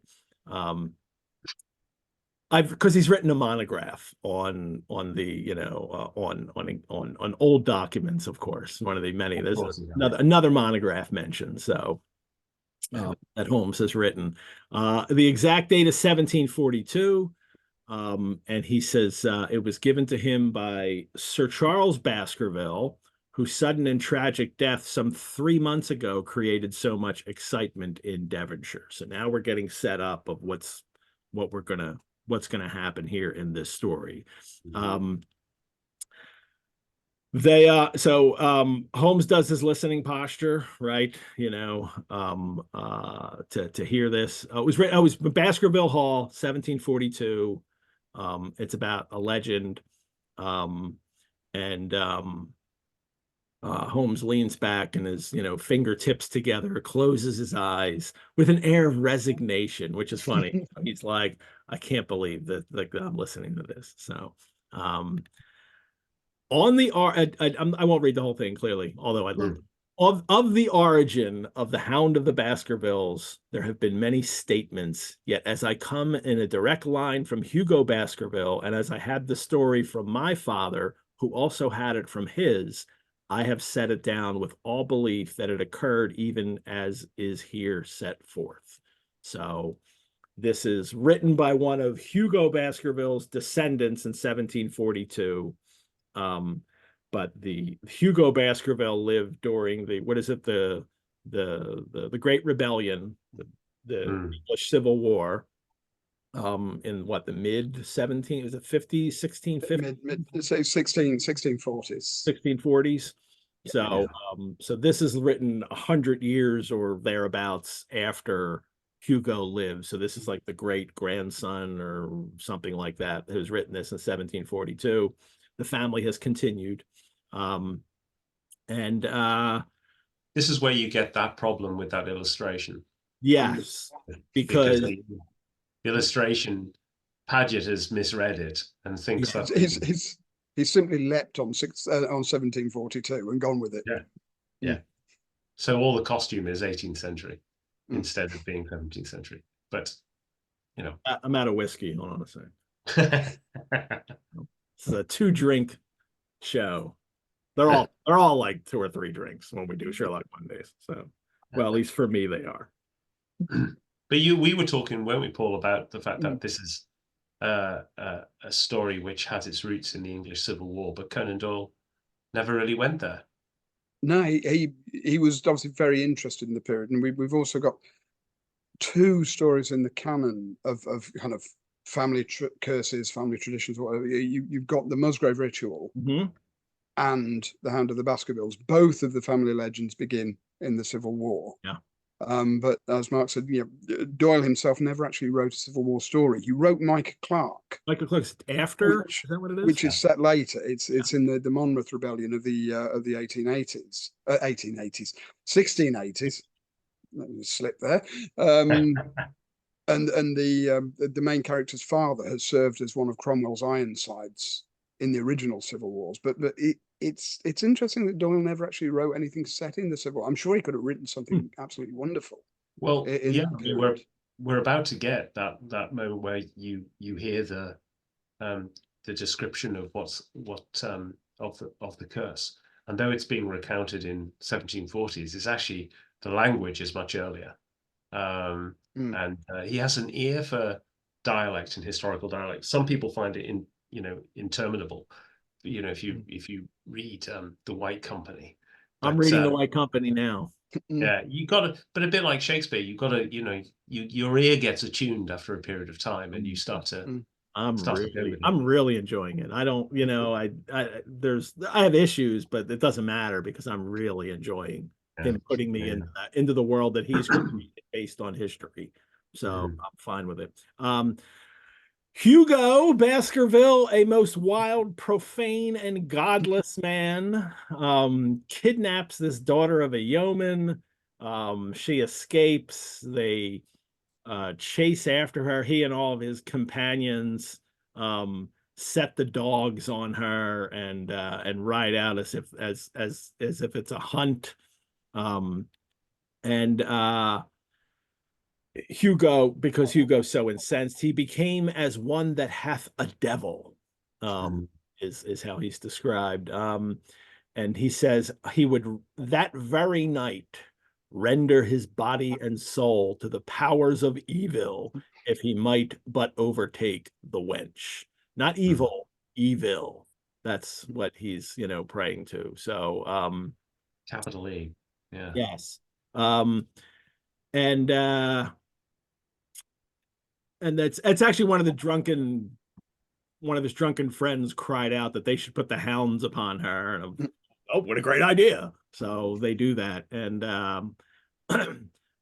they head off in pursuit. 13 in number, which is interesting. It sounds like it's a folk tale now, right? That number 13, and it's a specific number that's not, an evil number, obviously. It's Hugo out in front, and then all his friends come after, and they pass a shepherd, or one of the night shepherds, and he says that he saw Hugo Baskerville. This is the initial illustration. Hugo Baskerville passed me upon his black mare, and there ran mute behind him such a hound of hell as God forbid should ever be at my heels. Yeah, I've always had a difficulty with that illustration by Paget. I'm not the biggest fan of Paget anyway. I probably prefer the Door Steels actually, but Paget is the great originator of the image, so he has a special place anyway. But that image to me really undersells this story. It also has the weird detail that he puts the night shepherd in that picture. Yeah, the background. Not only has he got the night shepherd in the picture with 3 sheep, the night shepherd is looking the other way. Now, if you've just seen a bloke go thundering past, being pursued by an enormous dog, I think you're going to be looking at that. You're not going to be looking in the opposite direction. So it's a really peculiar, but it's an odd choice of detail picked into this picture. There you go. He's walking away. He's looking down. Hugo doesn't look like he's all excited and on the. He's looking down. He looks like he's just out on a bit of a gallop. Yeah. There's no sense of the real drama of the character either. Never mind him being in the wrong clothes. Yeah, I want more of a Scooby-Doo moment here. I want him terrified. I'm not frightened by this hound either. Too small. It's just a regular old hound chasing him. So yeah, I agree somewhat, especially with that picture. Usually though with Paget, especially I've encountered in doing all the stories, that I find so many wonderful things in some of his illustrations and the way it's constructed, and that they do. That one's not, and especially to lead off the story, I really thought that I would have preferred a more terrifying picture, because I don't think it's not a spoiler to have a terrifying picture in the beginning. This is the curse of the what draws you in. Yeah. And it is a spectral hound. The whole idea is a spectral hound. So you don't have to present that quite so literally. And I mean, Conan Doyle had a bit of a problem with his old frontispiece illustrators. He had quite a few to-dos with them. Over the years, there's a very famous one where of a Gerard story where the entire ending is spoilt by the frontispiece. Yeah. It just gives away the ending completely. Well, he seems happy with it for the final problem. Well, that's a weird one, isn't it? That's a strange one to say, yeah, I'm happy with that. But I mean, it's not the beans were spilled that Holmes was dying. It had been in the Strand had said that was happening in the story.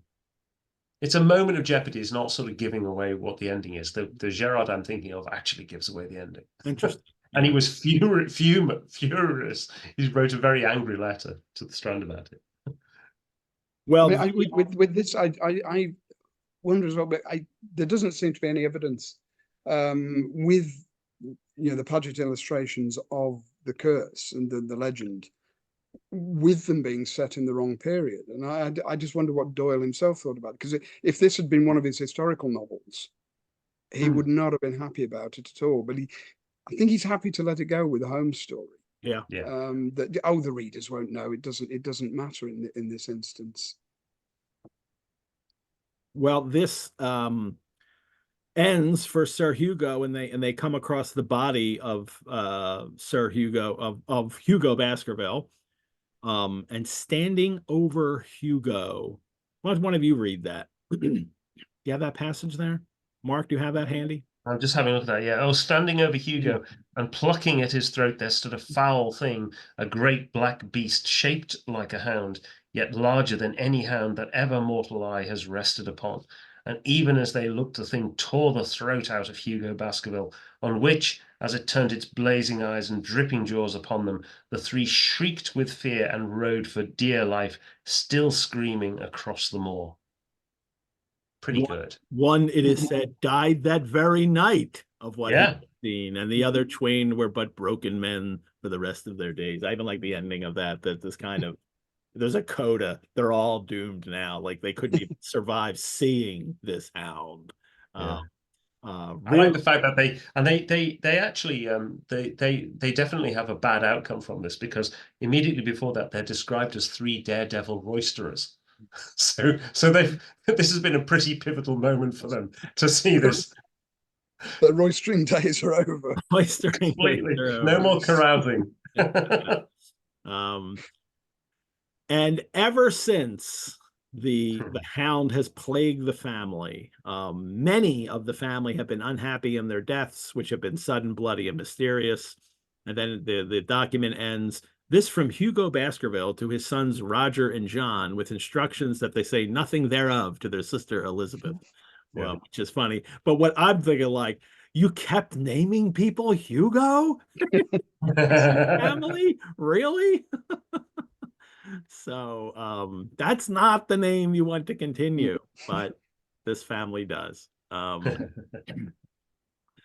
They Mortimer asked, do you find it interesting? To a collector of fairy tales. Yeah. Responds. With a yawn. Yes. Yeah. So wonderful detail. Not impressed, even though fairy tales, folk tales, these are a passion for Victorians. And what's interesting is what they're so interested in is kind of figuring out origins of stories and how, and they're kind of the anthropological view that Victorians had with fairy stories. I mean, I'm not going to get into Cottingley fairies. That's not what we're talking about. Although there is an excellent episode on Doings of Doyle on Doyle and fairies, everyone. I highly recommend that episode. But yeah, so but Holmes isn't interested in this kind of thing. This is not what he's facts. So and this isn't a factual statement. This is a family legend. Yeah. Well, now we get the facts, because now he pulls out the Devon County Chronicle, a newspaper of May 14th in the Strand. And later there's a date of May the 4th, when I think he actually dies, Baskerville, but or something else happens on May the 4th. But anyway, this has changed. So some of you may be reading, if you're reading just your own copy of it, it'll say June 14th, because all of the printings of this story afterwards, all the book editions have June 14th and then June 4th later. I think it's to match up with the 3 months since he's died. Yeah. And then when he goes, is that correct? So like, it's just it's wrong, and they recognized it, or Doyle recognized it for the book production. I think it is. I think it's that. And, you get that all over the place. Certainly, Red-Headed League is famous for having parts of the adventure set in April and the other parts set in September. It's just, I think, I think Conan Doyle's view is, let's not let continuity get in the way of a good story. Yeah. Well, but in this case, he does. In this case, he does go and change that date. It usually doesn't happen with him when the book comes out later. They do change the date. So some of you may be reading June 14th, which seems to be legitimately where the story that should be when it happens. Sir Charles Baskerville, whose name has been mentioned as the probable Liberal candidate for Mid Devon in the next election. Interesting that Doyle has just run for MP. Was like a year before when he lost an election, right? Yeah. Before he wrote this.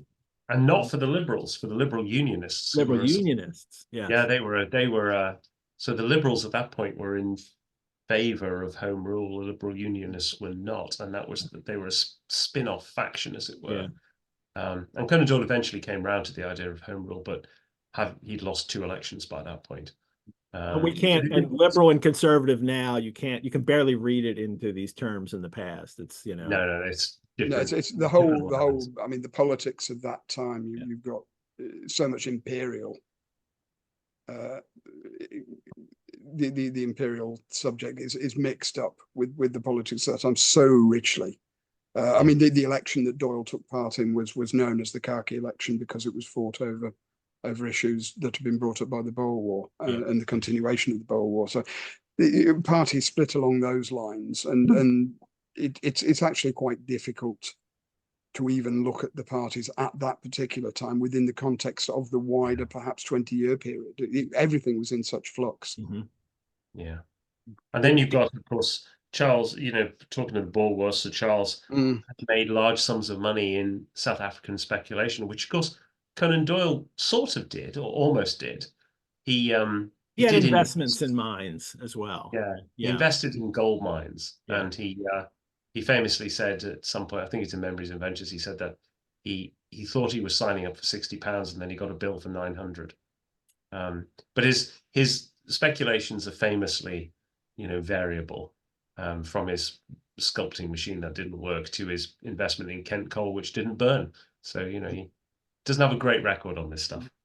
And you wonder as well with the background with Doyle that Sir Charles, even though he comes to an unfortunate end, he's portrayed as a very positive character. Yeah. Very much the Victorian philanthropist. And I just wonder with this, the chap who sponsored Doyle's medical unit in the Boer War, John Langman, had made his money through South African diamonds.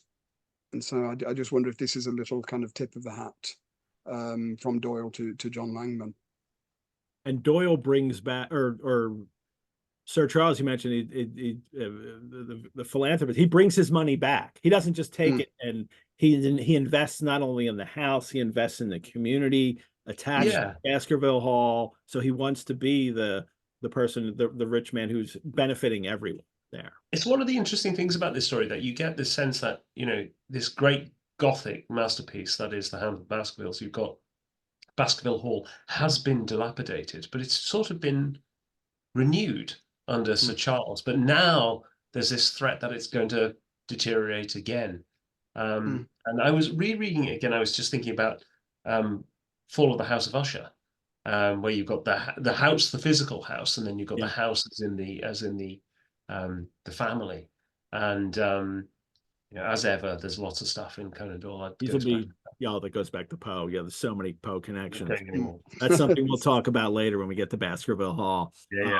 Sir Charles. But it's almost almost as if Sir Charles is also trying. You've got these two things going on here. We now have the background of the family curse. We know that dreadful things have happened to members of the family along the way. And it's almost as if Sir Charles is trying to get rid of that aspect of the family history, and putting positivity into it. But he is being hampered by that very legend, and his mind is becoming obsessed with the legend that he's trying to get rid of, and trying to make a new start for the Baskervilles. So you got these things tugging at each other constantly. He has a heart condition, and this is what he dies of. He dies of a heart attack. And with a heart condition, he likes to go out for a nocturnal walk to smoke a cigar, because that's what you do with a heart condition in the Victorian age. That's what I would do. That's what I would do now. Exercise? Exercise. Yeah. What about? So, it's not a sport if I can't smoke my pipe while doing it. That's why golf is good for me. So, then there's the whole statement in the paper, which is taken from the inquest So they have all the details here that he's reading to Holmes, that his Baskerville's footprints changed, and they were like on their toes at one point, and that before he fell, and there were no signs of violence, and he had an incredible facial distortion that he'll come back to in a minute. But and this is when the Mortimer mentions that, that had the prosaic findings of the coroner not finally put an end to the romantic stories. I'm sorry, this is in the story in the newspaper article, which have been whispered in connection with the affair. It might have been difficult to find a tenant for Baskerville Hall, but Mr. Henry Baskerville is, if he be still alive, the son of Sir Charles' younger brother, who was last heard of in America, is going to come if they can find him. The idea that this is something that the legend is common knowledge. This curse of the Baskervilles isn't just known in the family. Everybody knows it, and they're afraid that that could prevent the heir from coming, but it doesn't. So he's gone to America. So both Baskervilles have gone to like the colonies, in a sense, the former colonies and South Africa, to make their fortunes, and now they need to return. That's why you get this slightly uncomfortable intervening period between the death of Sir Charles and the story beginning with Mortimer's arrival, because you need enough time for Henry to arrive. So the Holmes says, thanks. He says, I must thank you. Now he's interested. Now that he's heard the details from the newspaper, he's interested. He wasn't interested here at first. Now he's interested. He says, thanks for calling my attention to a case which certainly presents some features of interest. He says, but I saw it in the paper, but I was exceedingly preoccupied by that little affair of the Vatican cameos, anxiety to oblige the Pope. I lost touch with several interesting English cases. I love an unrecorded case to show up in here. So always good. Always good. The Vatican cameos. There's a Vatican cameo Scion Society, isn't there? Yeah. Yeah, and he does another gig for the same Pope, doesn't he, in Black Peter? Yeah. So hey, that's good money working for the Pope. That's sure. Right. Yeah. Well, Holmes now asks for the private facts. He's like, that's the public facts. Tell me what else you know. And then Mortimer admits that he didn't want to say this stuff in the coroner's inquest, but Sir Charles has been obsessed with the legend of the family. And he mentions a couple neighbors, so we just have to mention those. Mr. Frankland of Laughter Hall, and Mr. Stapleton, the naturalist. So a couple characters that are other people in the neighborhood that are mentioned. And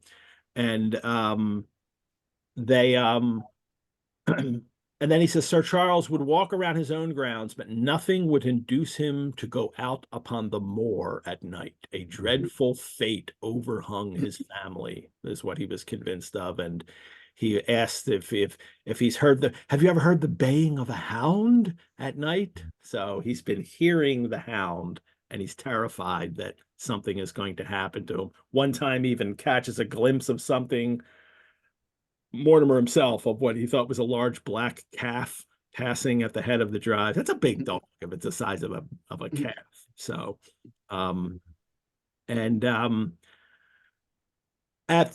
then he gives us the final, to end the chapter, the final, Paul, do you have a story here handy?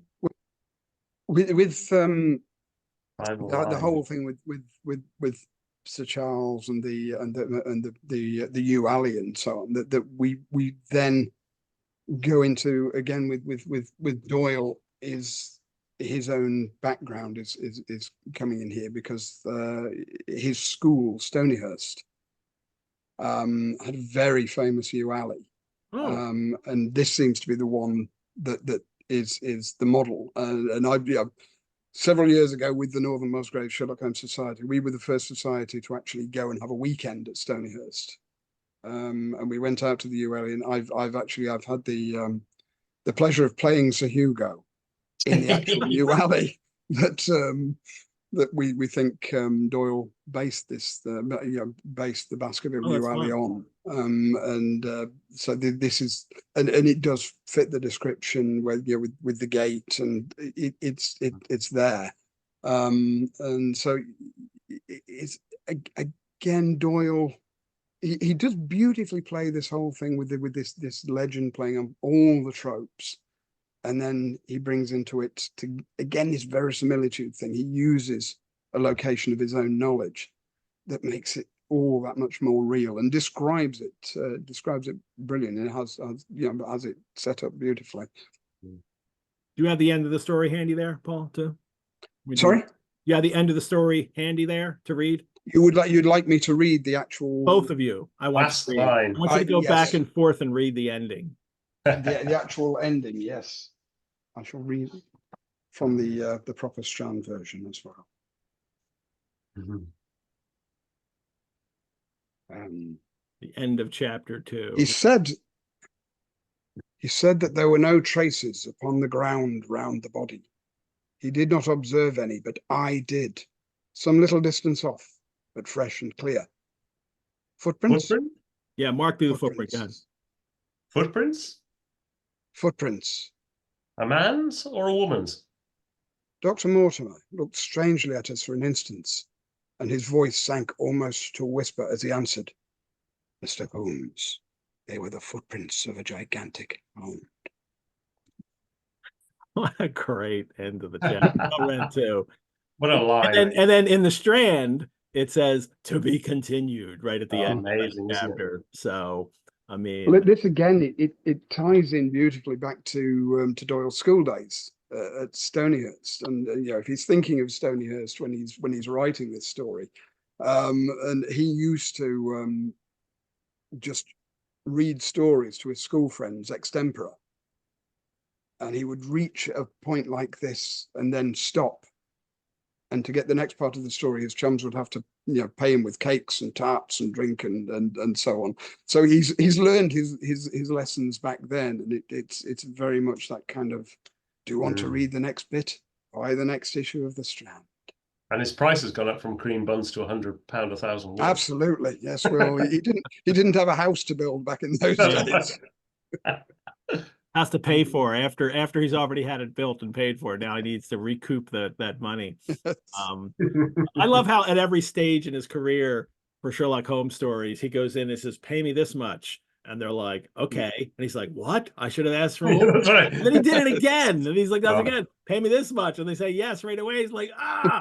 So this time he goes in double price, right? Like, this is the big Holmes, and of course they say yes, and I'm sure Doyle thought at some point, oh, I should have said £200. So, well, let's take a couple questions right at the end here. There's a couple in here.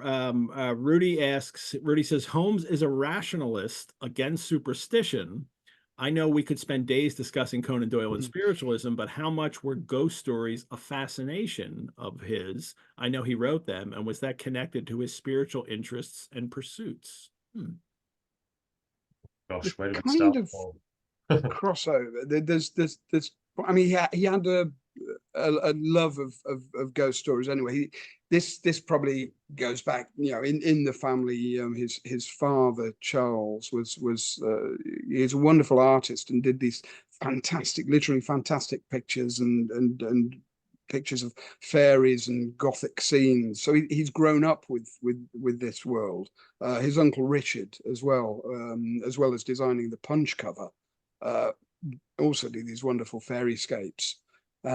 So he's grown up with this supernatural world, and it's notable that the first story he actually forwards to Blackwood's magazine in the 1870s, when he's still a very young writer, is The Haunted Grange of Goresthorpe, which is a very basic ghost story. about two young men who go to a haunted house and it's dripping with blood and all this kind of stuff. It never actually got published and was found in the Blackwoods archive later on and published in the early 2000s. You guys just did a Doings of Doyle episode on that too. Yeah, we've done and a later comedy ghost story, which uses Goresthorpe Grange again. And so he's really interested in this stuff and the general, the Gothic milieu, and this does tie together with some of his work. There's a novella, the Mystery of Cloomber, which was in some ways a dry run for The Sign of the Fall, and that throws in a lot of his reading at that time into spiritualism, into theosophy. So he brings the two together quite early on, but I think he likes to tie them together. But he also is just interested in kind of ghost stories and the Gothic scene, because it just appeals to his taste as well. So it's a mixture. There's two questions from Mary. I'm going to do the first one because we're not going to answer because I think it's about later in the book. She says, taking into account the Baskervilles' attempts to rehabilitate the family name and reputation from the damage done by Hugo's actions, what place does redemption and forgiveness have in this story? At what point does this theme drop a clue of its presence? I have to say not yet, if except only in Sir Hugo being, or Sir Charles being kind of philanthropic and wanted to benefit the people around him. But Mary, ask that question later in another episode, and I think we'll hit some of those. We will hit some of those themes later. I just can't talk about them now without giving away what's going on. It is interesting to get to the end of the story and come back to that chapter. Always, yeah. On the curse, and think about what is actually going on in that curse, what is actually being said, and I have a theory about that, but I'm not going to share it now because it would be too spoilerific. But but there's, there could be something else there. When we hit that later at the end, feel free to share it on our Sherlock Mondays Facebook page. We have lots of action going on there. But Mary had another question. ACD's father was an abusive alcoholic and hideously mistreated ACD's mother. Do you think that this influenced his depiction and treatment of women in the canon? Overall, Holmes treats women favorably, and it seems he's more liberal-minded in his treatment of women. But of course, this is seen in contrast to how women are treated by others in the canon. And we could specifically talk about this in relation to the Hound's curse origins, and Hugo Baskerville chasing down a woman to her death of fear and exhaustion. I mean, it is interesting, isn't it, when you get to that reference of Hugo and his alcoholism. We don't know exactly what Charles Doyle and Mary Doyle, how that relationship unfolded. We know that he stole money from the children, and he was often drunk and disorderly, and he got very he didn't seem to have got violent within the family. But again, we only have a partial description of it. But does that influence his depiction of women? I think the thing that probably influences his depiction of women more than anything else is his mother's tales of chivalry. And he is, you see a lot of that reflected in his work. You get that particularly in, obviously, the great works of chivalry like White Company, and particularly Sir Nigel, which he would write after Hound of the Baskervilles. The violence towards women, though, I think is probably more symptomatic of the time. It would have been what he saw as a medical practitioner, and also what he feared for his sisters. I mean, his sisters are really interesting people to think about in this respect as well. A couple went off to be governesses, and the number of governesses who are in peril in the Sherlock Holmes stories is really, I think, quite significant. I just think to Copper Beeches and what's happening there, and there's a lot of anxiety that I think he carries that comes out in those stories. But can I just step in here as well and just say, In Charles Doyle's defense, as Mark said, I don't think he was ever physically abusive towards Mary. We've got no evidence of that. And if you want some idea of what was going on, the Conan Doyle wrote a short story called A Sordid Affair, which really describes what was going on in the family. And if anything, it was in a way, Charles had to be institutionalized, but he was treated quite badly by the family himself, and certainly Mark and I both feel that Arthur had a lot of guilt complex over this. And if you also look, there was the Doyle Diary published in the late 70s, which is one of the surviving diaries of Charles Doyle in the asylum Sunnyside. And in that, you've got this obviously hugely intelligent and artistic man, a gentle soul in many ways, without the alcohol. And there are constantly, you look at that, there is one woman who turns up constantly in this, which is Mary Doyle. And there's a particular picture of Charles standing gazing longingly at Mary, and it's titled My Ideal Home Ruler. He idolized Mary. It's quite clear. So I think he can't be depicted as some sort of domestic tyrant, and it was the booze that was at the heart of it. And I'm sure he recognized that in himself, but once that came over him, but instances of violence did occur, but not, as far as we know, within the home, and they were they were few and far between. There's one last question. Max wants to know if Paul will be willing to send some photos from the U Alley reenactment. So there were none, unfortunately. It was actually being filmed. Really? But the camera didn't work at the end of it, I'm sad to say. Or I don't know if I'm relieved to say these days. Who was pursuing you down the alley? Well, the Hound was an impressive special effect done with a torch and a waving handkerchief. Oh, excellent. Old school. There you go. Absolutely. That would be an M.R. James, scary thing. There. Yeah. Well, thank you both for doing these chapters with me tonight. This has been a thrill to have both of you on here, especially with your knowledge of Doyle's biography and the rest of his career. Sherlockians, not as a fault, but Sherlockians tend to focus on Sherlock stories, and you guys really bring all of Doyle to bear. And that's really wonderful. So I hope you enjoyed this. Oh, absolutely. Yes. Yeah. And it's great because, I mean, we are ourselves Sherlockians at heart, and like most come in through the Sherlock world, but it's great to kind of push Doyle's other work, because I think the more you read of Doyle, the more you appreciate the Sherlock stories as well. Yeah. You'll see them as part of this rich panoply, and how much the Sherlock stories feed off his wider work, and vice versa. It's just fascinating to study and read.